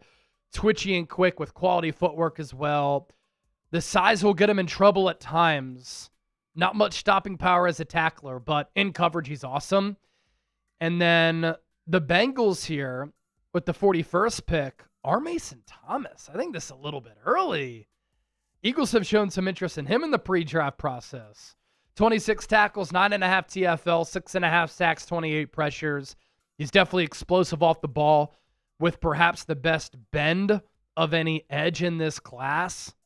Has many of the athletic traits with agility, acceleration, and motor. Lacks ideal strength, especially against the run, but explosive off the ball, and he could certainly pressure the quarterback and collapse the pocket.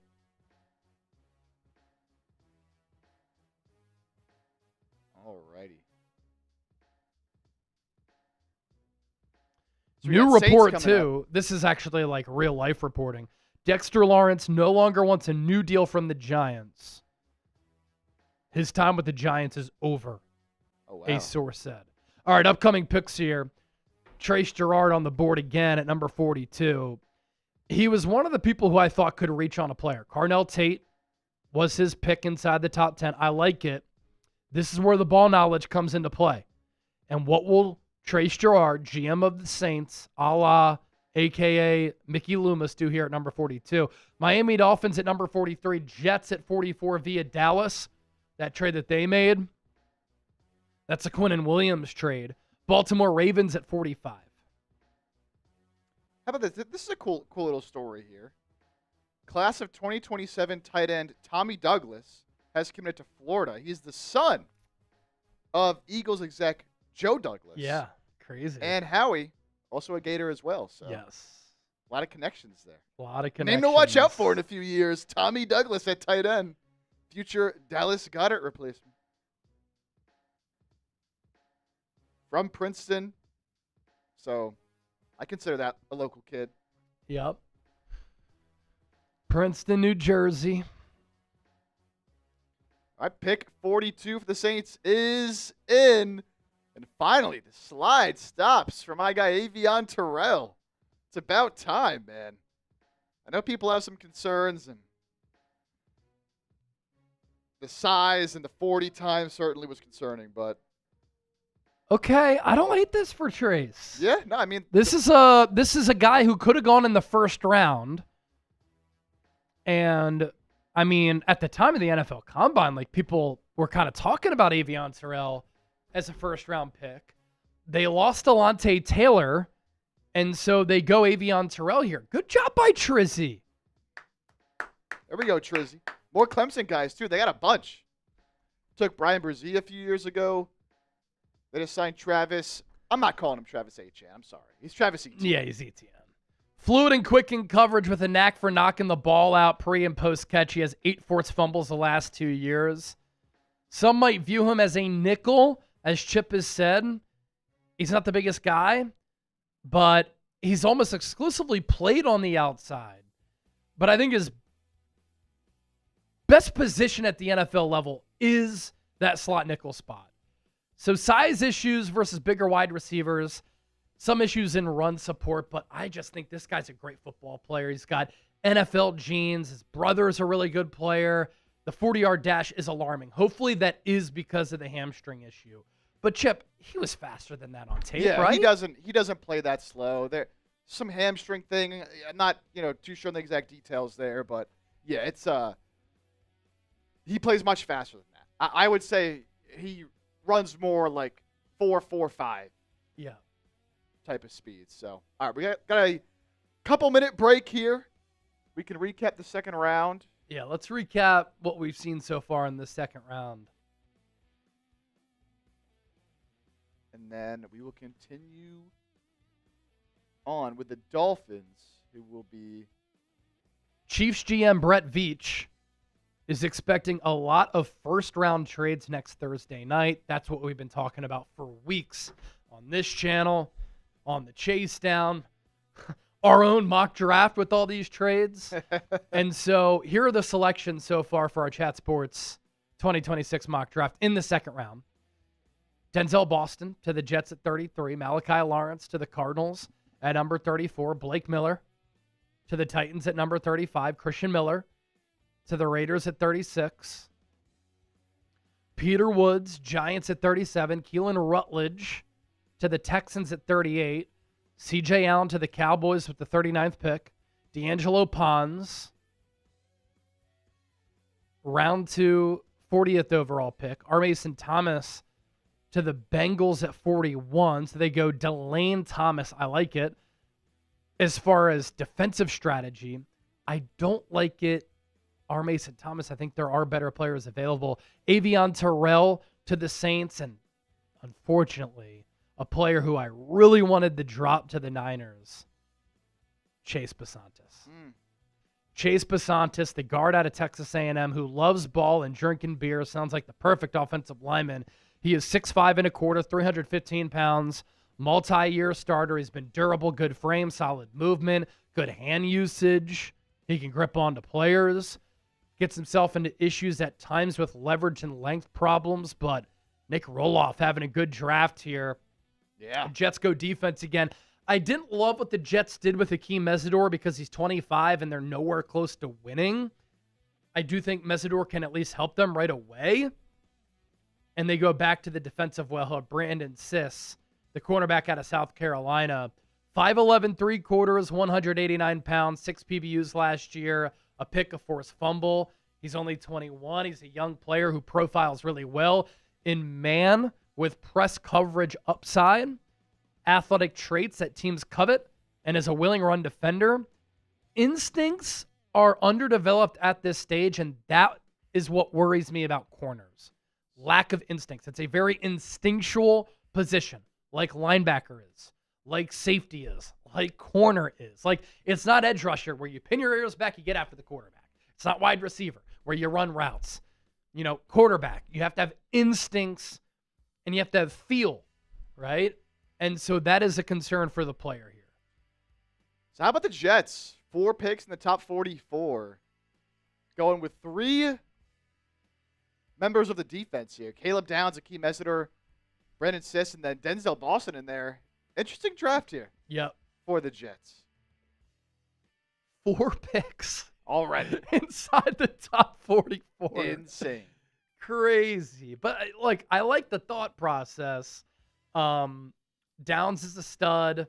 Mesidor a reach. I really like Boston personally. And then Brandon Siss. I like this for Joey Peterson and the Baltimore Ravens. Eli Stowers, athletic freak. Some teams kind of view him as a wide receiver because of the testing. 6'3 3/4, 239 pounds, 62 catches, 769 yards, 4 touchdowns. A converted quarterback with lots of untapped potential, quality production, and won a lot from the slot with seam shots, slants, and more. Might need some space to operate at the NFL level, but given the expansion of the hashes, I think that can happen. I do think that can happen. All right, Reed Barkus. What's he going to do? He's one of my top candidates for reaches, and he went Keldrick Falk in the teens. He's got the Bucks at 46. What are you going to do, Reed? I'm going to predict his pick here. He's not going to go another edge. No. I don't think he goes Jimmy Bernard. I'm just not going to go Ty Simpson. A lot of edge. He could go Anthony Hill here, looking for a linebacker replacement after the retirement of Levante David. Now, they did bring in Alex Anzalone. Pick is in. I read him like a book. I did not know the pick when I said that. I read him like a book. Anthony Hill. I think this is a solid pick. Keldrick Falk, Anthony Hill. 6'2", 238. The production was vast. 21 years old, young player. 69 tackles, 7 TFLs, 3 PBUs, 2 picks, 3 forced fumbles, 1 fumble recovery. It does a lot. I actually like this pick for Reed. Yeah. I do. Levante David just retired. Offers range, blitzing, can hold up, dropping in coverage.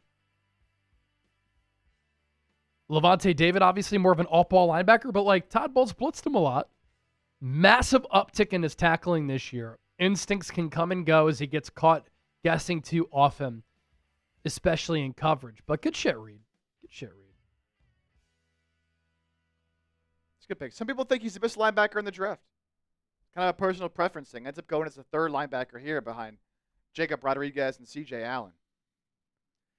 Yeah, upcoming picks. Colts, Falcons, Vikings, Lions. Panthers, Packers, Seahawks from Pittsburgh, Eagles. You know, the other thing with Will Ortner making that trade with Pittsburgh, they had 4 total picks in this draft, and so Will just got some more draft assets. It's a good move. Eagles at 54, Chargers at 55, Jags at 56, Bears at 57, Niners at 58. Another pick is in. Jake Golday, linebacker out of Cincinnati, to Billy BB's Colts. Baby. 47th pick. Over 6'4", 239. 105 tackles last year for the Bearcats. 6 TFLs, 3.5 sacks, 3 pass breakups, 1 forced fumble. Excellent athlete. Plays while moving downhill. He can take on blockers. Processing speed. Much better in 2025. Still a little bit thin. His instincts in zone coverage aren't where they need to be yet. But again, this is an upside projection. A little bit of a stunner here. Trace Moustakas is not having a good draft. Chris Brazzell, round 2, 48. 62 catches, more than 1,000 yards, 9 touchdowns. Okay, here's the thing with Brazzell. This Art Briles offense leads to a lot of free releases for these wideouts from Tennessee, and that's why a lot of them haven't had good NFL careers like a Jalen Hyatt. With Brazzell, I do think that he is equipped to handle press man a little bit better, and his speed-size combo is excellent. Long strider, massive size and great speed at the position. The route tree is also limited, but he did show some ability there. Not as good as you might expect in contested catches with his size, which is a little bit of a concern. A.J. Halsey, the safety out of LSU, to the Vikings there at 49. So many guys from Texas getting drafted here, and I mean from the state, not the school, obviously. And that's why it's a football powerhouse for a state and a hotbed. 88 tackles, 7 pass breakups, 3 picks, 1 forced fumble. Tons of ball production and ability to play both free safety and strong safety interchangeably. Great feel for routes and uses those instincts to jump them. Not very tall nor long with average agility. The Lions at number 50, Micro Mike, Derek Moore, edge rusher out of Michigan. Nice step forward this year in his production. Improved his tackling every year in college. He's almost 6'4", 255 pounds.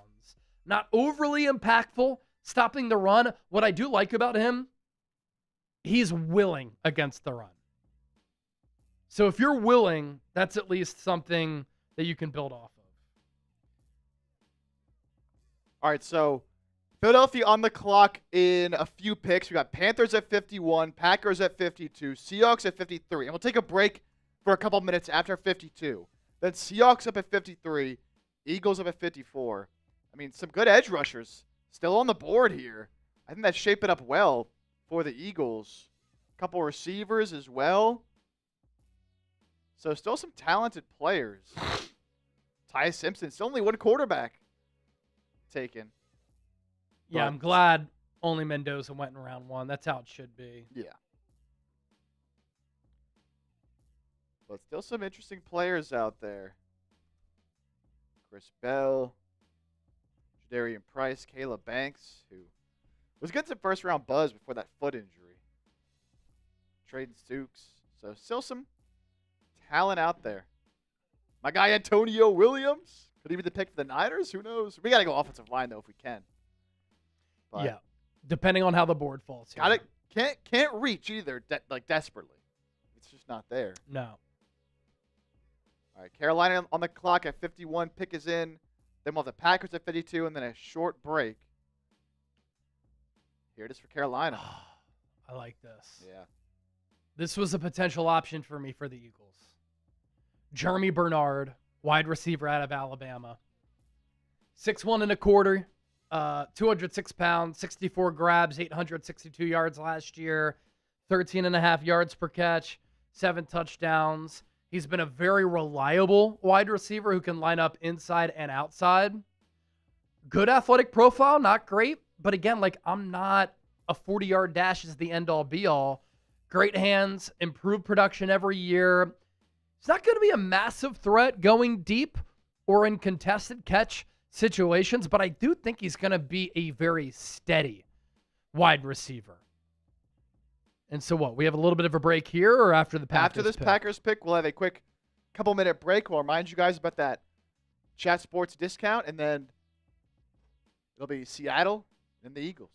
And the Niners soon after that as well. And if you're watching on Eagles now, we've got some juicy stuff to come. We do. We've got some juicy moves coming up. Not too far away.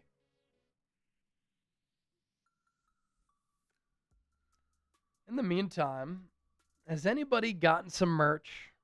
Let's see if we have any real ones out there. As Packers pick is in, it's Zion Young. Would have liked this for the Eagles at edge. Ooh, Zion Young, the edge rusher out of Mizzou. 6'5 and 3/4, 267 pounds, 42 tackles, 16.5 TFLs. He's good against the run. 6.5 sacks, 52 pressures. And working off of that point of all those TFLs, I mean, just a bunch, really does have potential to be a great run stopper with the pass rush juice to be a 3-down player as well. Powerful and showed better instincts in 2025. Why might he be a second-round pick? I mean, in real life, he might be a first-round guy. Needs more pass rush counters. He's a little bit one-dimensional when the power moves fail. And at the NFL level, you can't solely win just with power.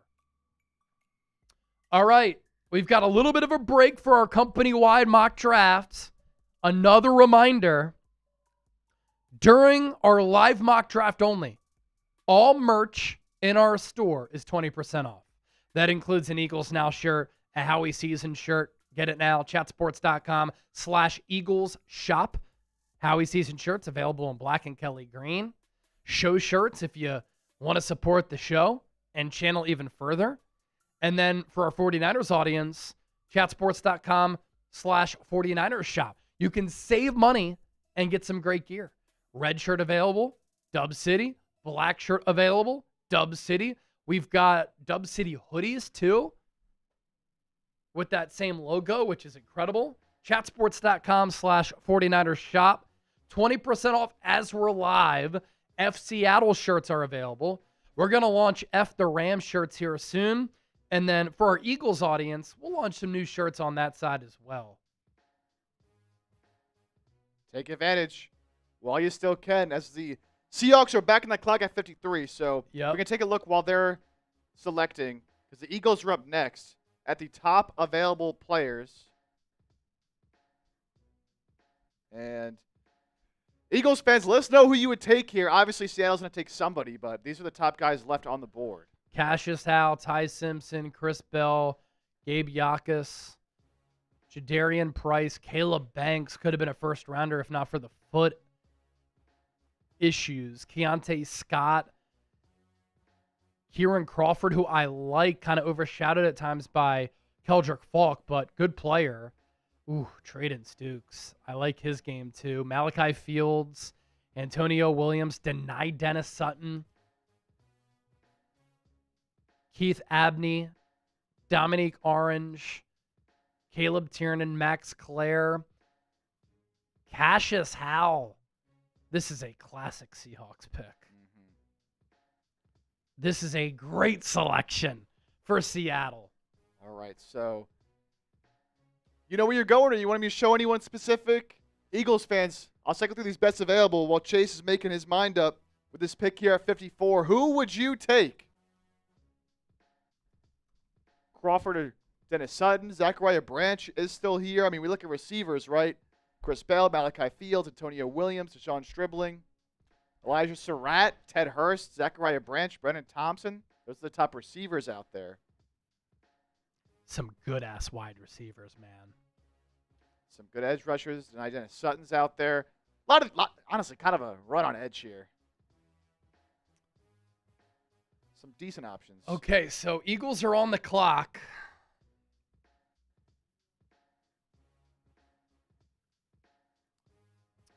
So we went Ihonachor round 1. What are you thinking here, Chip? Man. Are we going wide out? I think wide out might be too good to pass up. Show me the wide outs here. Could we go safety? Chris Bell, Malachi Fields, Antonio Williams, Deshaun Stripling, Elijah Surratt, Ted Hurst, Zachariah Branch, Brennan Thompson. Can you show me the safeties? Keontae Scott, Zakee Wheatley, Bud Clark, Jalen Kilgore. Yeah, I don't like the edges here. Jennings Dunker is still here. But we went Ihonachor. We did go Ihonachor, yeah.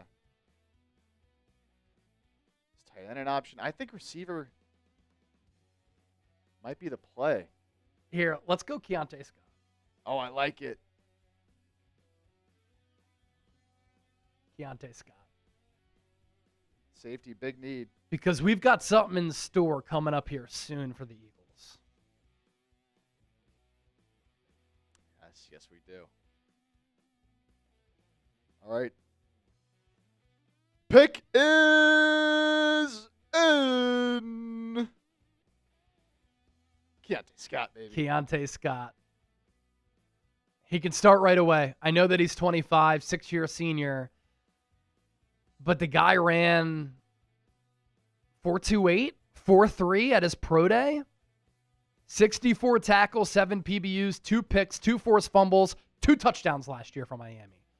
Wildly productive for a nickel in the backfield, plays well above his weight class. Didn't allow many yards last year, though it was heavily in short area coverage. He's going to miss tackles despite his willingness, but we're going to put him at safety. There we go. We're going to put him at safety. Great to pick, Eagles fans. Keontae Scott. Such a big need at that spot. Yep. And I just don't love the depth at this class. So I'm going to pounce now. Keontae Scott. Who did Eagles fans want?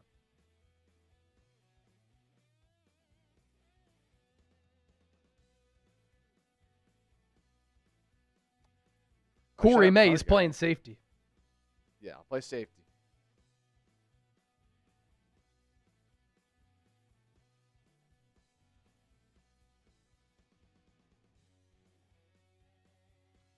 We could have gone edge. I personally, I didn't love the group that was left there at edge. I think I want to wait for edge. Yeah, I mean, Dennis Sutton could have been the pick there, but if Cassius Howell or who else went right before? Zion Young would have fallen. Yeah. They went the 2 picks before us. Yeah. That would have been nice. So that trade that I cooked up for the Eagles, do we have that to pop up? I was going to wait till the pick was up. Okay. But yeah. All right, we can do that. We can do that. I was going to wait till we got to that. It's coming up soon. Very, very soon. Unless we can flash it now if you want.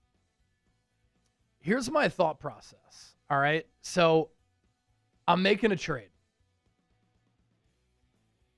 We doing it? Let's do it. Yep. We're going to show Eagles fans the trade that I have made.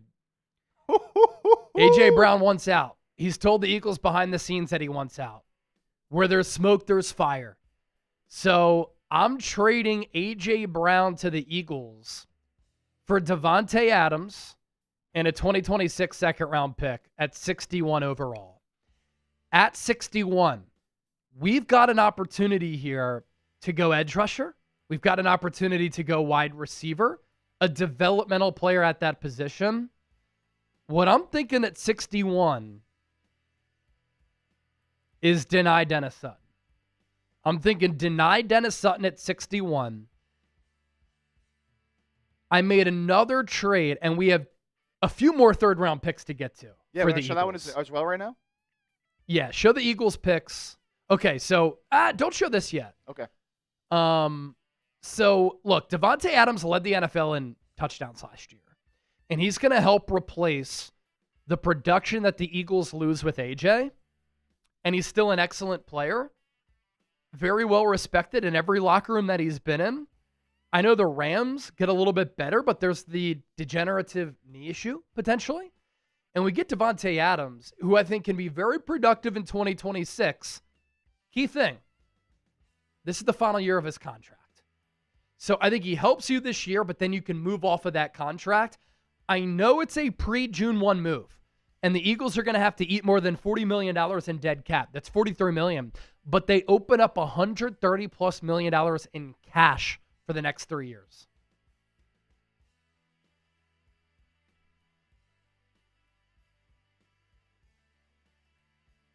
Grade the trade. All right. Grade the trade. Dennis Designs hates it. Dennis Designs just doesn't like me anymore. Anytime I talk about an A.J. Brown trade, even though it's one of the biggest stories in the NFL, I mean, he absolutely hates it. All right, let's do this. Caleb Banks is going to the Jags at number 56. Red flags with the feet. Traden Stukes. I like this for Harrison. This was my option at safety if I didn't go Keontae Scott. Harrison goes Stukes at 57. And we've got a Niners pick coming up here. Right now, yep. So, best available here. Jennings Dunker's still available. I believe he is. Yeah, he's still there. Jennings Dunker is the obvious pick. And none of the tackles are all that exciting. Jennings Dunker is our pick. Gotta be.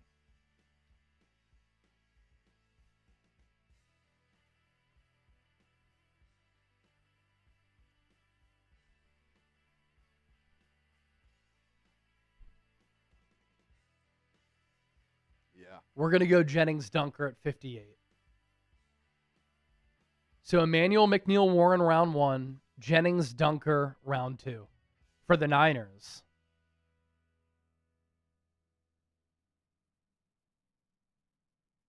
And we took that risk not going all-line earlier, but Yeah. I think it paid It, off. it fell in our way. It fell in our direction. So Niners going Jennings Dunker, 58th overall pick here in the second round. He's my plug-and-play guy at left guard from the jump. 6'5", 319 pounds. 80.6 overall PFF grade.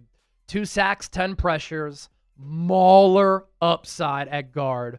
Plays tough and mean, especially in the run game. Strong hands. Does a good job of losing slowly in pass pro with his anchor. Stiff lower body, can struggle versus quickness. But I need the Niners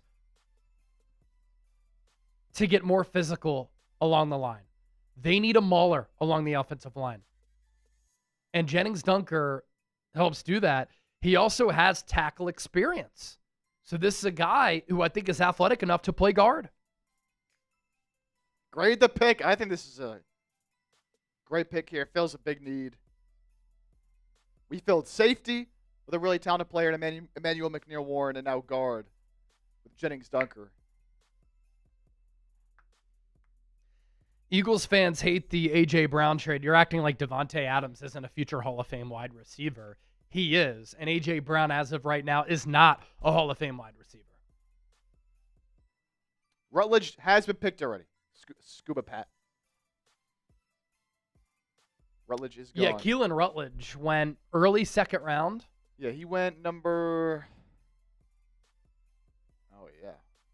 38 to Houston. So he's been gone for a minute. So we've got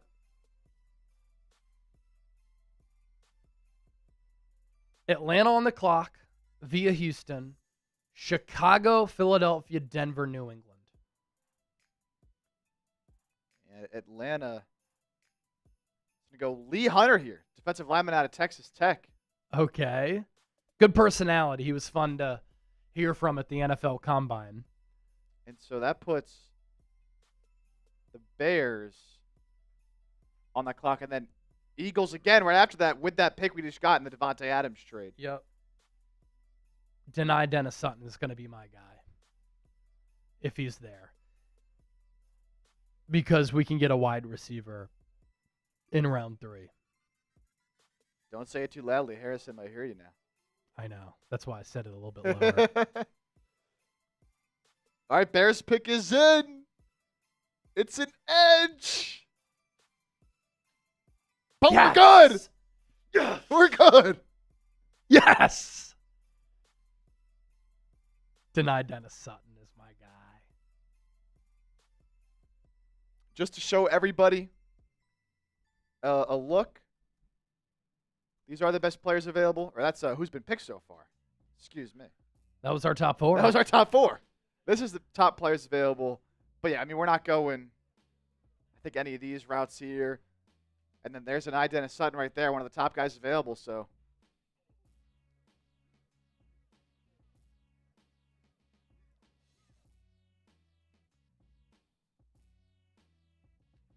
the Birds on the clock. Gabe This extra pick. Yakus.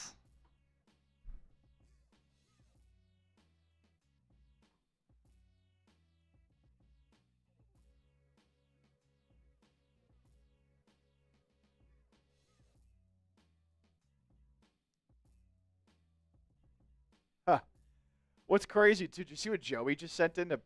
Yeah. You were typing it out. That's crazy. Yep. He passed on his guy. He passed on his guy. He passed on his guy. Hey, we'll take him, baby. Pick for the Eagles is in. Deny Dennis Sutton. How we feeling, Eagles fans? Trade in order updated. Okay, so for the Eagles here, deny Dennis Sutton. Let's talk about the pick. I have been a huge fan of his game at Penn State. And going into 2025, some people thought that he was a top 10 player in this class, following in the footsteps of Abdul Carter and Micah Parsons.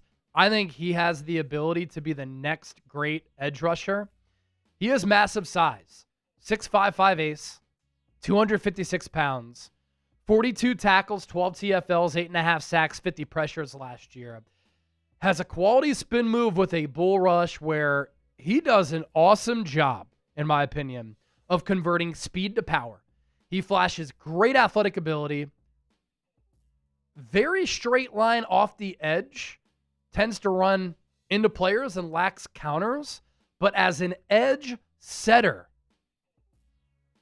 a guy who has great size, who has that spin move, who can convert speed to power under Vic Fangio, under Clint Hurt, deny Dennis Sutton, is a perfect fit for the Eagles here.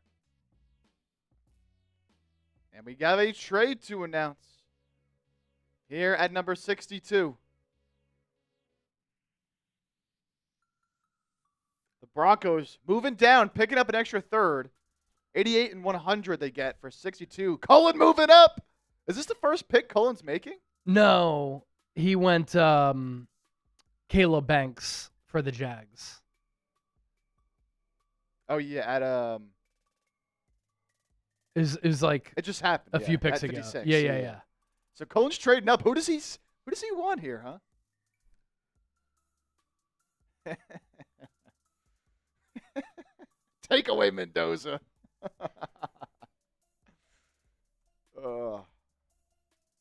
Yeah, our Broncos host, Trace Mustakis, was complaining a bunch over the last couple of days that he didn't have any picks. And now he picks up a couple more here, though. And then he traded. I wonder, did he make that trade, that Kyle Pitts trade, just to get some picks in the draft? I wonder if because he was complaining so much about having no picks. We'll see. 88 and 100. Oh, Moose.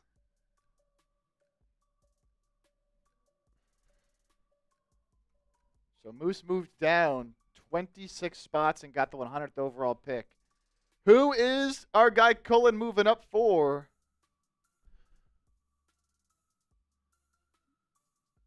Moving on up.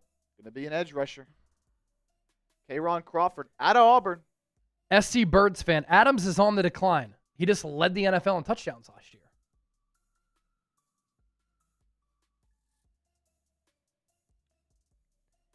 Treasure said, I'm eating too much money.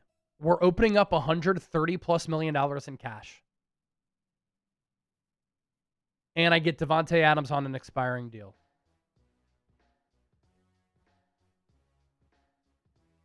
Romello Height going to the Patriots. Romello Height to New England at number 63. We've got another pick for the Eagles coming up here. So Seahawks at 64, Arizona, Tennessee, Las Vegas, and the Eagles. This is that Jets pick from Hassan Reddick. Thank you, Jets.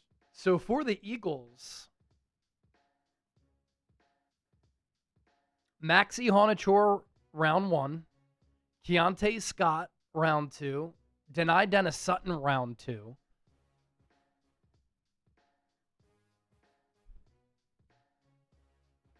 Who are we thinking coming up? We could definitely go wide receiver. We could go tight end. Ooh, Jadarian Price. The value here is phenomenal by Will Ortner. Yep. So he's gathered picks as the Seahawks GM. He went Hal in round 2. Price at 64 to help replace Kenneth Walker. Will Ortner. I'm very impressed. I'm very impressed. All right, we're going to take a quick 3-minute break here as we head into the third round. That was our last pick of round number 2. So just to recap what we've done for the Eagles and the Niners so far. Eagles have had 3 picks. And this is the way we've gone. Yep. Maxie Honachor, Keontae Scott, Deny Dennis Sutton. And I'm looking at where Dane Brugler had Keontae Scott. He had a round 2, round 3 grade on him. That's where we took him. Overall, the 53rd ranked player. I got him at 54.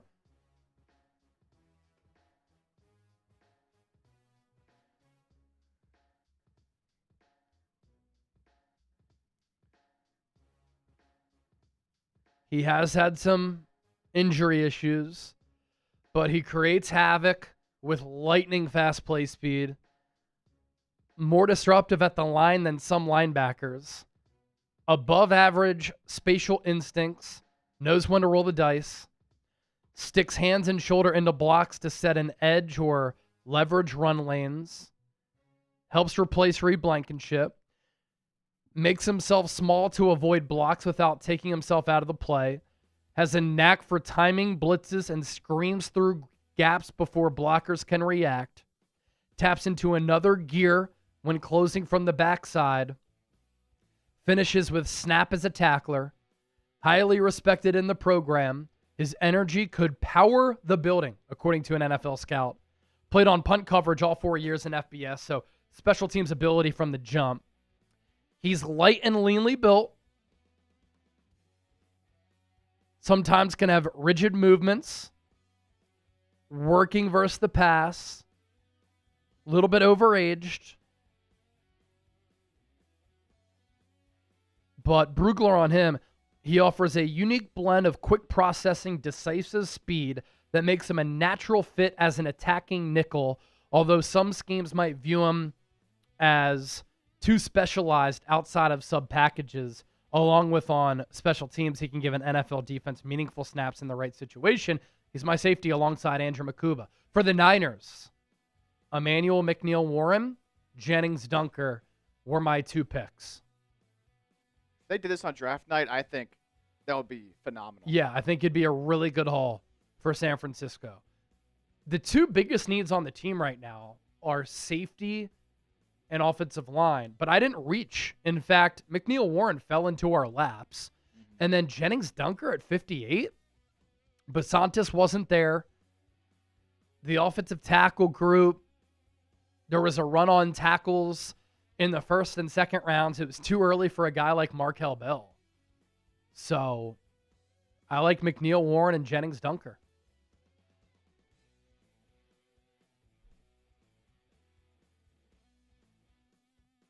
When will we see the next quarterback go? Still only Fernando Mendoza at 1. We have not had another one since. Ty Simpson.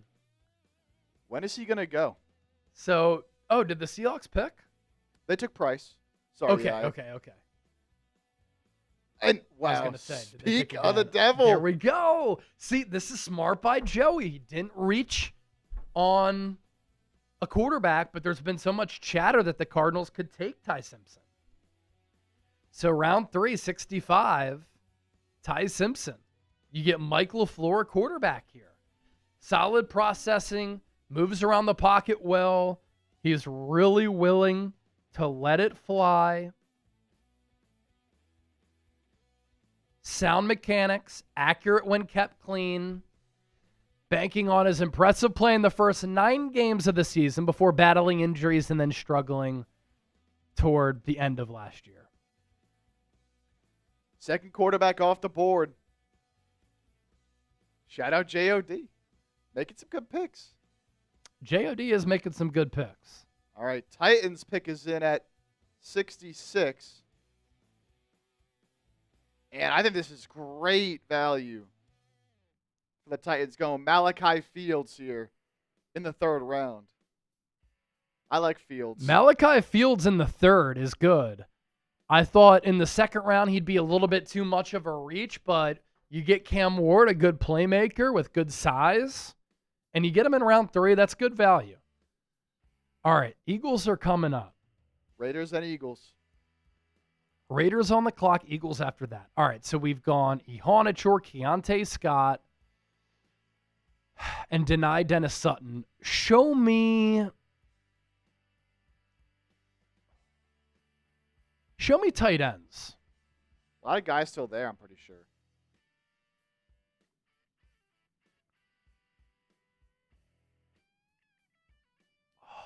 Claire, Oscar Dell, Justin Jolly, Sam Roush.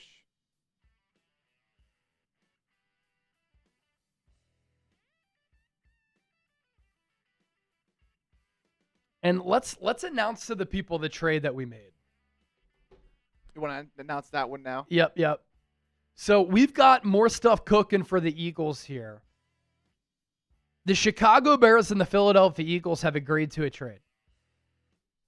This is our mock draft, people. If you're watching this show live and you think this is actually happening and you're panicking, real. it's our Chat Sports live mock draft. Here's my thought process behind this. Bears pass rush was not good last year outside of Montez Sweat. The Eagles already paid Jordan Davis. This allows the Eagles to pay Jalen Carter. Moro Ojomo, as I predicted, was better in 2025 than Milton Williams was in 2024. I can't retain Moro Ojomo because he's going to get $26 million per year. So what I'm doing is I'm trading Moro Ojomo for the 89th pick. Moro Ojomo was a 7th rounder. We are getting a 3rd rounder for him, and this will allow us here to pay Jalen Carter. And this is also why the Eagles drafted Ty Robinson pretty early last year. And so you still have Jalen Carter, Jordan Davis, Ty Robinson.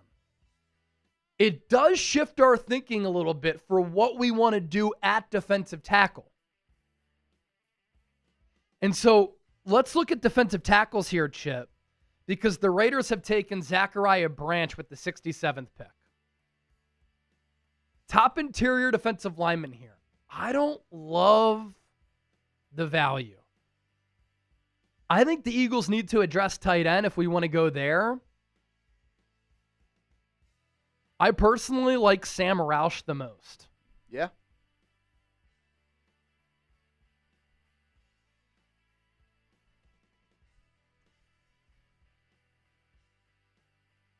I would like it. I'm going Sam Roush here for the Eagles. The tight end out of Stanford.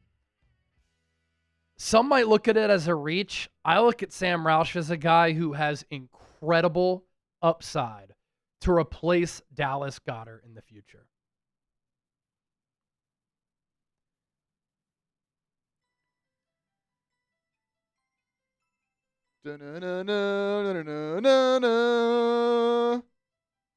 Dennis Designs, this is some goofy stuff. Dennis, you have to understand. Would you rather lose Moro Ojomo after next year for nothing and get nothing back for him? Or would you rather get a 3rd round pick for a guy who you drafted in the 7th, who you can't pay anyway, and you get a 3rd round selection? And it allows you to pay Jalen Carter. I think it makes a ton of sense. But Dennis Designs, he doesn't like me anymore, so it is what it is. All right, Sam Roush, 6'6", 267 pounds. 49 catches last year, 545 yards, and 2 touchdowns.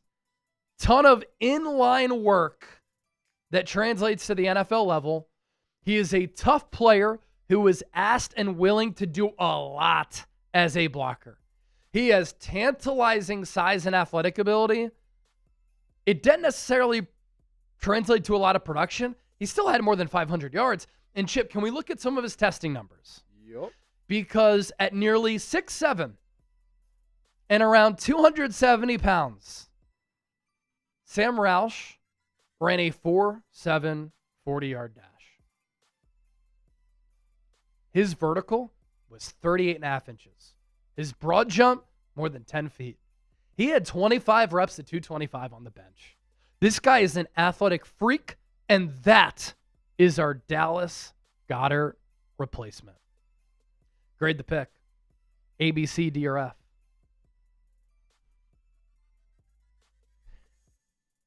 Family fourfold, he'd fit our running attack and catch as well, too. That's what I'm saying. People are liking this one here. That's what I'm saying. I think we've crushed this draft. 4 good picks so far.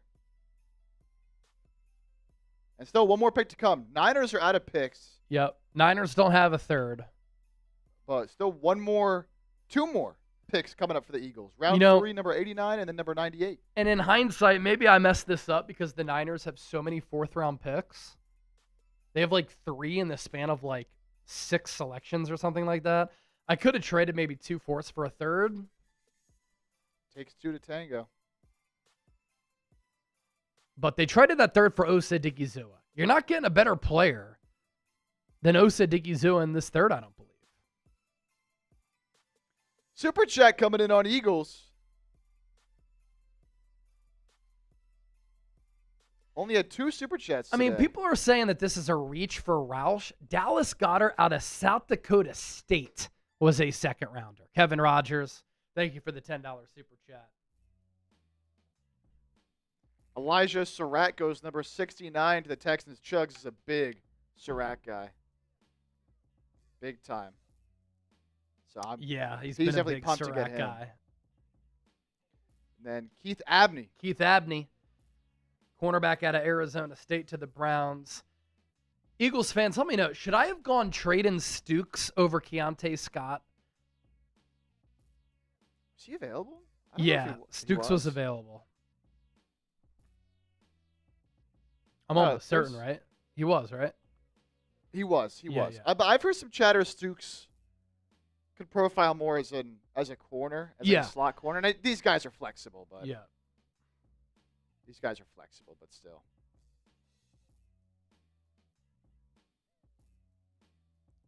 All right, so we had that pick come in, and now Sperry. This is also a very Sperry pick. Big Orange, Big Citrus, they call him. Big Citrus.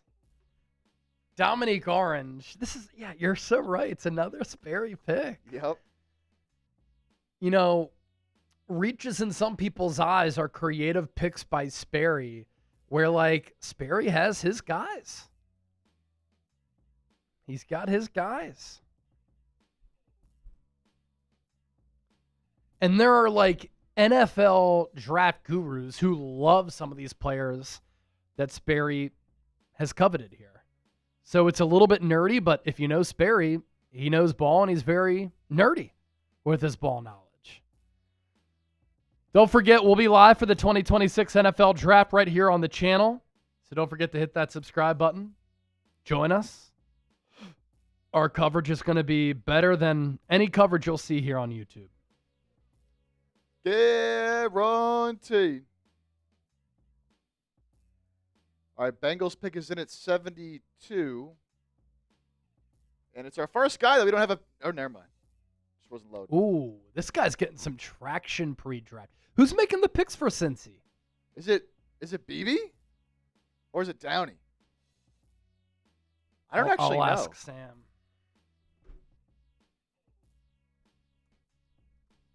Lewis Riddick loves Kyle Lewis. Now, Lewis Riddick is a little bit biased. He went to Pitt, but Kyle Lewis does some good stuff.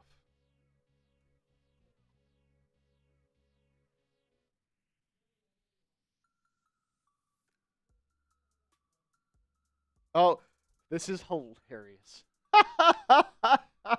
What do we got? Take one guess who you think Trace took. Running back. Do you know what running back he probably took? He reached this high on a fucking back? Who is it? Oh, it's my no surprise. fucking It's God, no surprise. Saints Nation does not claim that Homer pick from AP. This is no surprise. Our Saints guy. This is incredible. Of course Trace picked it back. Oh my gosh, it's so good. I love Trizzy, but like he got flamed on Twitter a couple months ago because he did some mock or some trade thing where he like acquired all these running backs, and it's like, dude, the Saints just signed ETN. You don't need a back. You still got Kamara on the roster. How to get his Arkansas guy. Yeah, Andrew Nathan, this is why you pick with your head and not your heart. This is a pick with your heart pick. No doubt about it. Marshall sent me an Alex Jones meme. Oh, it's so man. Good.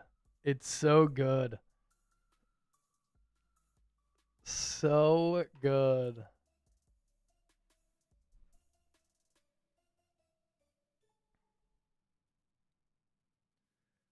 All right, Chiefs pick is in at number 74. Again, Eagles are up next at 89, so still a little bit to go. And the slide There's no more for my guy. I like this pick for the Chiefs. Shout out to Durham picking up Antonio Williams. Antonio Williams. That was a big slide for your boy. Big slide for him, But man. oh, man. You talk about the fit there. Antonio Williams at Kansas City for Patrick Mahomes. The amount of screen passes they're going to throw him. Oh, my gosh. Out of the slot, it's going to be his best friend.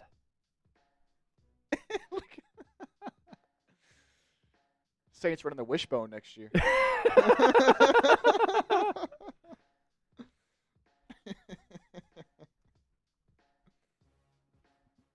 Man, I like this pick a lot. I think Antonio Williams is going to be a really good player.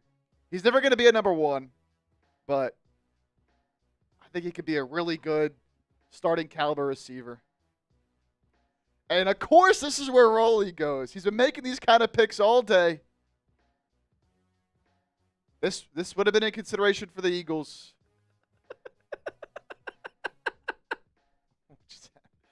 Look at Proddy.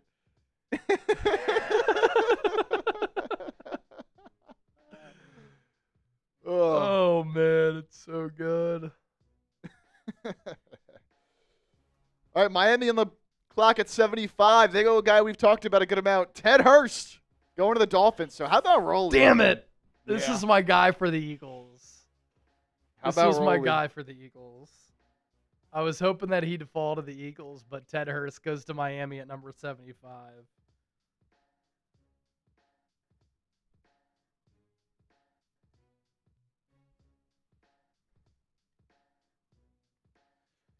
Now that we're into, technically day 2 of the draft, who's your favorite day 2 prospect?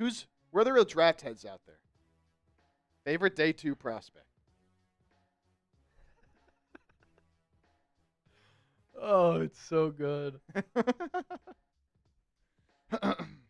Nick Singleton is still on the board, Card Guy. Shout out Card Guy.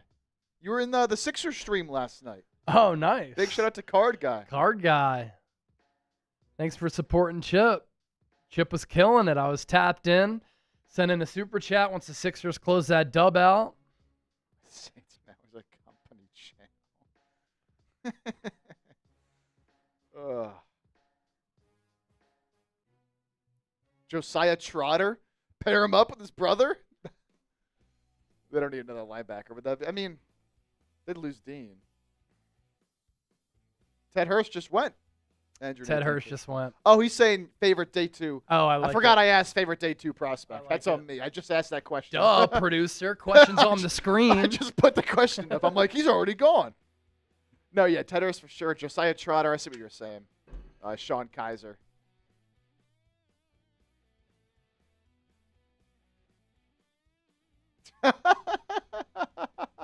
Not sure buying your own shirt counts. Seahawks pick is in at number 76. Ortner going Davison Igbunoson. That's how you say that. Something like that. Okay. Another classic John Schneider value pick for Will Ortner.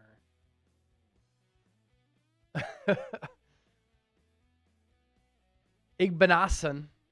He's really good. Let's take a look at his scouting report. I'm actually intrigued by him.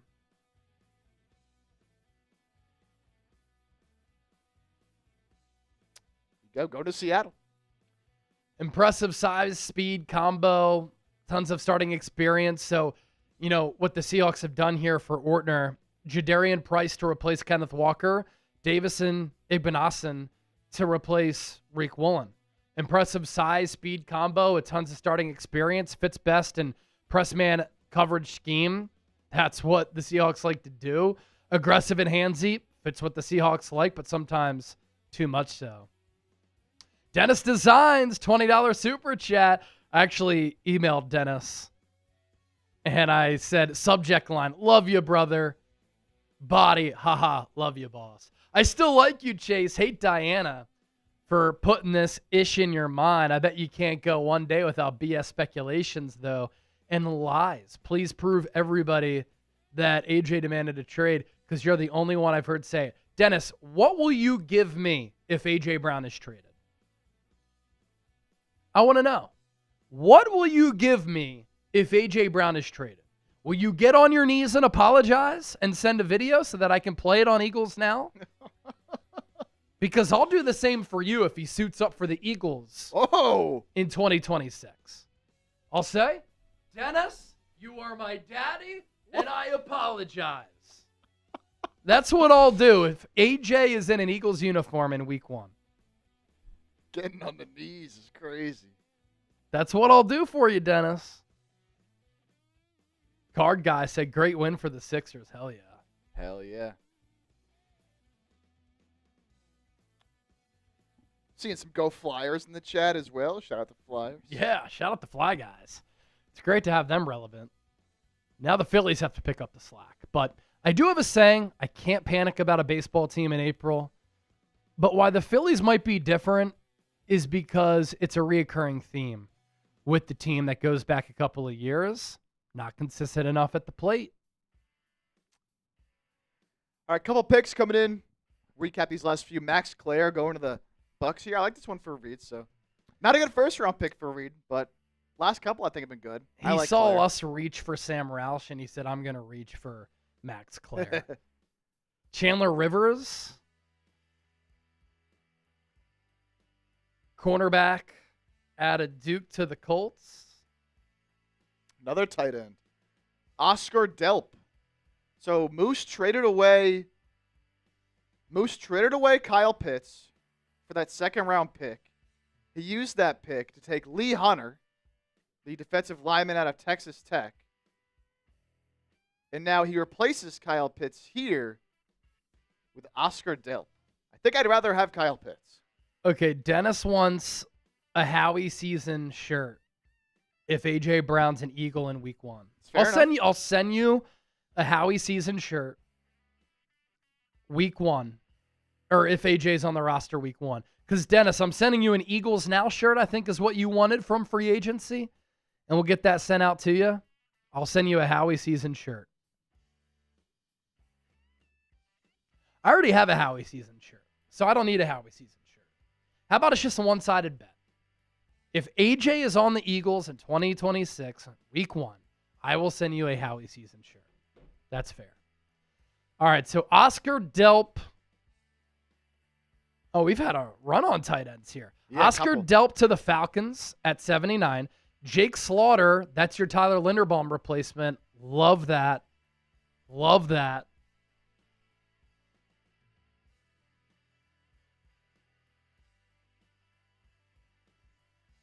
Papa J, what's good? What is good? Oh, and I saw, who was it earlier that was talking about Josiah Trotter? Sean Kaiser. Unfortunately, he's now off the board. Oh, he goes to the Jags at 81. I like it for Cullen, also known as the Tank here at Chat Sports. The real Tank. Loop Dior. What about me? What's going on? What's going on? Vikings at 82. They go Sam Hecht. Okay, Sam Hecht, another center to Minnesota there at 82 overall. Picks are flying in. Panthers already making their selection at 83 here. Malik Muhammad, corner out of Texas. Going to Carolina. Okay. Panthers need a safety. Kane says, man, I hate the Florida Gators. I almost went there. Did you really? Yeah, it was my second choice when I was visiting colleges. What were your? Did you have a top 5? Clemson 1. Yeah, Clemson Florida was 1. 2. Florida was 2. Georgia was 3. Ooh. I might have gone there. Honestly, when I toured, it was like pouring rain. Okay. And so we didn't even like really get to walk around anywhere. We're like on a bus. Okay. And the surrounding area of Athens is like not the greatest. Clemson was like far and away 1, but yeah, they were 2. I didn't like South Carolina when I visited, so if you're a Gamecock fan, I'm sorry, but I hate you. Papa J, what's up? Where else did I look at? I looked at Penn State, but I knew I wasn't going to go to Penn State because I wanted to go out of state. Yeah. Too many of my people I knew at high school went there. Okay. Yeah, same with me. In state, obviously, for both of us. And then I That's all. Oh, I looked at Miami as well, but it was just like it's too bougie. It was too it didn't feel like a college. It almost felt like I was like, and some people like that. That's fine, but it almost felt like I was like at a resort at all Yeah. times. And it's like, and let me tell you, Miami was expensive. Yeah. Woo. So you were pretty set on going out of state. Yeah, I wanted to go out of state, go somewhere south. Go Were to your like grades pretty a good? big program. Yeah. I was a smart kid back in the day. Smart Summa kid cum back in the day. laude? Yeah, but I Honor roll didn't. student? Because, like, to go to these schools out of state, you got to have some pretty good grades. Yeah. The only place I didn't get into that I tried to get into was Texas, actually. Okay. Yeah, but that's a hard school to get into. Very hard. Well, I don't think I would have wanted to go there anyways, Yeah. for various reasons. But yeah. All right, couple more picks coming in. Packers at 84 go Dalen Everett, Georgia corner. And then Sperry on the clock at 85 with the Steelers going Bud Clark, TCU safety. So Eagles up here soon. It's one of the reasons I couldn't do it. Bud Clark to Pittsburgh, another Sperry pick. Had a great Senior Bowl. Insane ball skills. I think he had didn't he have 6 pick sixes in his college career? I think Yeah. Harrison was saying something like that. Let's see. Might be in our scouting Yeah, report look for at that him. scouting report because he's a big time playmaker. 15 picks the last 4 years Wow. at TCU. So you talk about phenomenal instincts there. Helps and makes plays on the ball. Boom or bust, allowing big plays in coverage because he's a gambler. He's a gambler. Chargers go Jalen Farmer, guard out of Kentucky. And so we got Washington on the clock right now at 87, then Denver at 88, and then the Eagles back up at 89 Yeah. with that pick that we got for Moro Jomo. See, and that's our last pick in the third, right? We'll have one more One more. at 98, the second to last pick in the third round. Okay, let's take a look at the defensive tackles here. Defensive tackles for the Eagles. Spam calls. Here they are. Chris McClellan.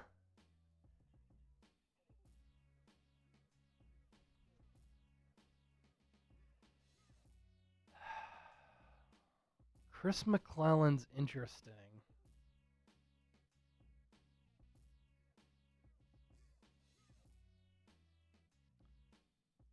I'm wondering if we go Chris McClellan here. Commanders go Logan Jones, center out of Iowa. So Pretty good Chris bet there. McClellan is 6'3", 313 pounds. Played in 51 games with 22 starts in his career. He's coming off a year where he had 8 TFLs, 6 sacks, and 2 passes defended. He ran a 5.05 40-yard dash at the combine. Looks the part with natural thickness, long arms, large hands. Good mover for his size. Can make plays in the backfield, outside of the hashes as well. Gets into pads of blockers quickly, uses every inch of his full extension, pause. Able to create pocket push with leverage power, effective arm over techniques, and violent hand swipes. Block recognition in the run game has improved each year. Very durable. Plays high, marginal burst off the ball. Allows blockers to push him wide once he narrows.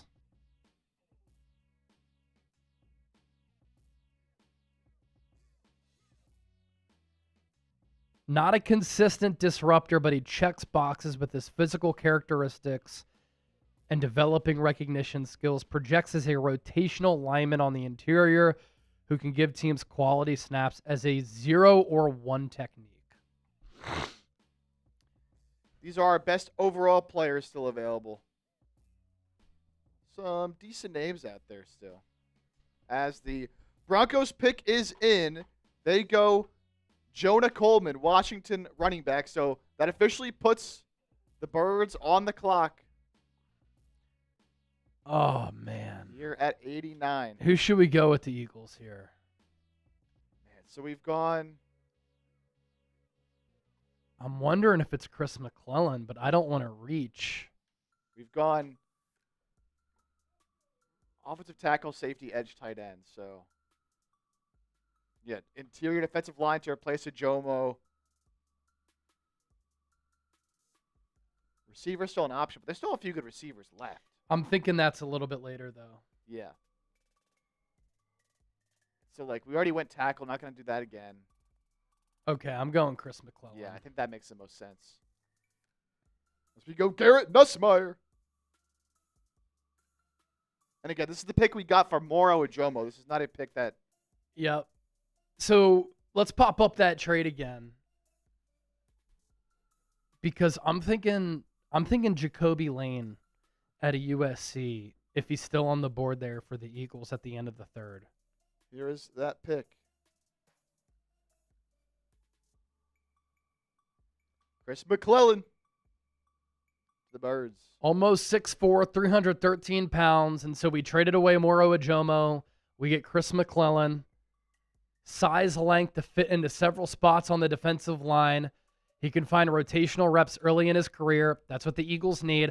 I will say this. Moro Ajomo is more of a pass rushing defensive tackle, and that's great. I do think the Eagles need to get a little bit better stopping the run along the interior. And I think that's where McClellan can really help the Eagles. Big uptick in pass production in 2025, but middling overall in that department. But I think he's trending upward. All right, so we'll have one more pick, number 89, the second or the third to last pick in the third round for the Eagles. So grade that pick.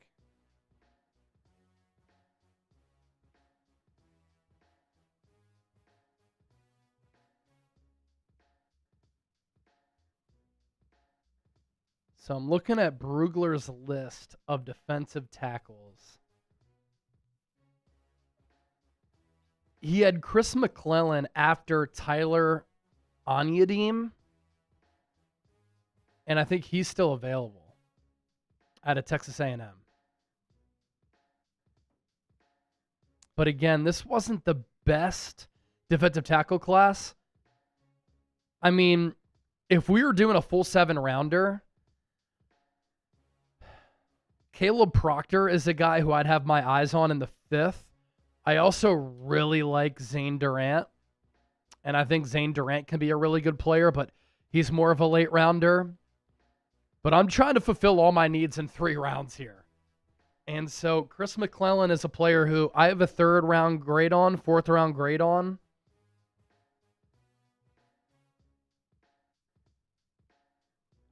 DeMonte Capehart is another guy who probably goes a little bit later out of Clemson. Shout out. What I really want here is Jacoby Lane.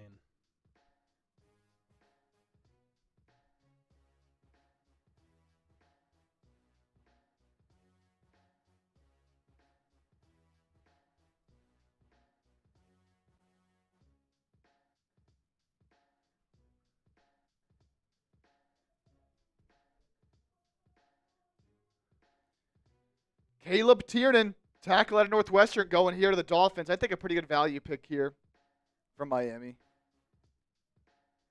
Mid-round tackle. And then, somebody that you had just mentioned off the board. Okay. Tyler Onyedim to Buffalo. Let's see.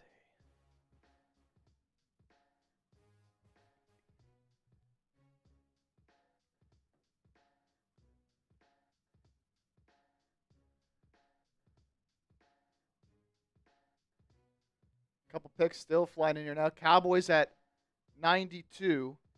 The pick they got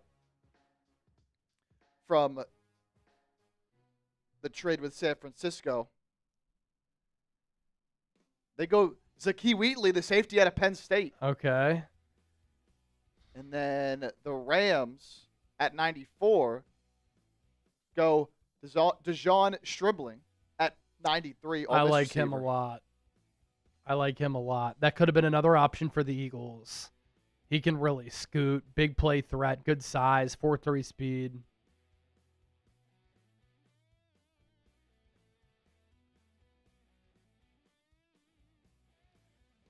So I have my eyes on Jacoby Lane here.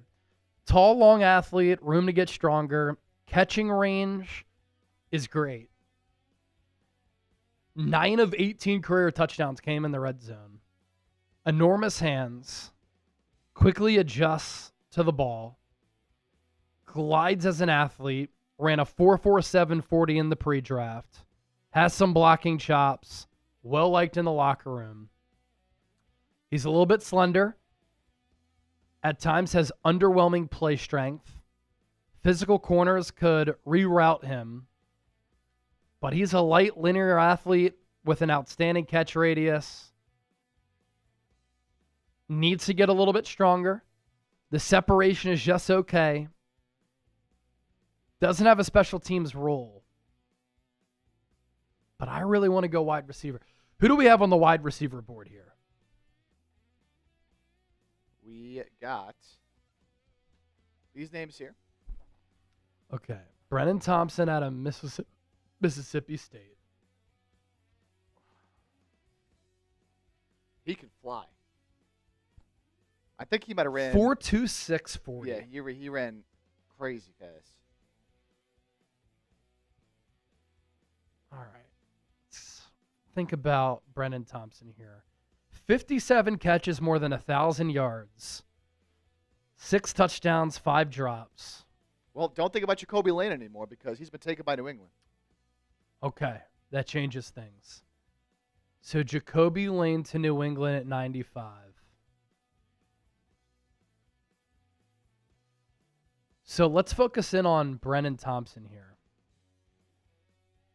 We're a couple picks away. Seattle on the clock, then the Giants, then the Eagles. Good tracking ability, see a speed. Ran the fastest 40 at the combine. Yak monster in the open field because he has a good nose for space and great accelerator. Does have some ankle issues. 4 games in 2023 ankle. 2 games missed 2024 ankle. Stayed healthy this past year. Transferred from Oklahoma to Mississippi State. Put up awesome production. Seahawks go Jalen Kilgore, so a couple South Carolina safeties now over there. Okay. And so we got the Giants on the clock and then the Eagles up next. Oh, Marshall could go wide receiver here.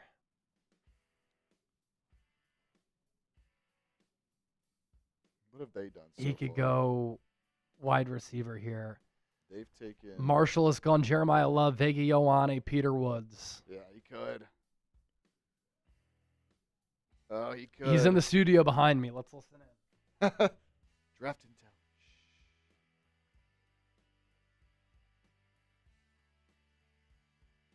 Pick is in. I think he's going Skylar Bell. Or no, he said hoping for Skylar Bell at 105, so he's not going wide out. Not going wide out. He's going defensive line again. Yes! Yes! All right, that puts the Eagles on the clock here.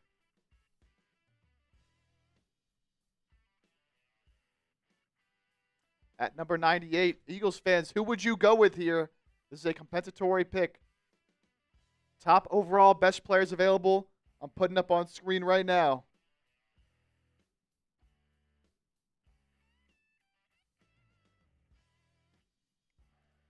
Travis Burke, Garrett Nussmeier, Brennan Thompson. I'm going our third Brennan best Thompson, player. man. Got to.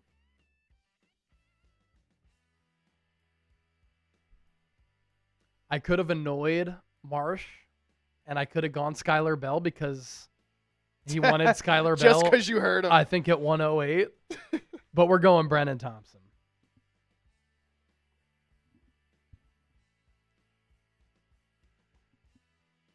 Oh, that'd be hilarious. Da-na-na-na-na-na-na-na. Pick is in. Brennan Thompson. Brennan Thompson. You want to talk about a vertical threat and a guy who can absolutely fly? That is Brennan Thompson. Now, he is on the shorter side, but he is electric. 5'9", 164. Mostly used as an undersized vertical threat, but he was really good at it. Does a nice job of avoiding jams and press for his size. Needs to add another element to his game to make it fully in the NFL. But this is a jetpack, lightning fast player for the Eagles here. Look at the testing numbers. 4.2, 640.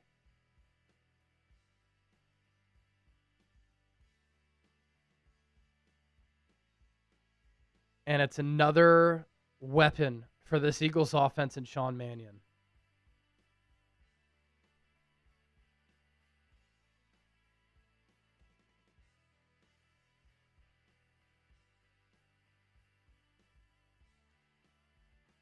All right, so that'll do it for all of our picks for both the Eagles and Niners. We're just going 3 rounds. Is that it, though? We have two more picks. Steelers at 99, and then need Broncos Sperry at to go Drew Aller here. Come on, Sperry. I need Do the thing. Sperry to go Aller here. It would be the most Sperry thing ever in the most Sperry draft that we have seen, which I respect and absolutely love. The pick is in. No. Markel Bell. That's a good pick. He has tremendous upside. I mean, the guy is just a mammoth. All right, so let's recap all the picks we made for each team. Yep. So 6 Now, picks. For the Niners, if we went into round 4, Marshall asked, he's like, should we do round 4? I would have loved it because then the Niners, they have, I think, 3 fourth-round selections. So for the Eagles, Maxie Honachor, Keontae Scott, Denai Dennis Sutton, Sam Roush, Chris McClellan, Brennan Thompson. For the Niners, they're light on draft capital, Emmanuel McNeil Warren, Jennings Dunker. Okay. So that's it for Eagles and Niners selections. And our Mr. Irrelevant here today, since we're stopping here at pick 100, is going to be Bryce Betcher. Bryce Betcher. Nice. I think he's going to be a good player.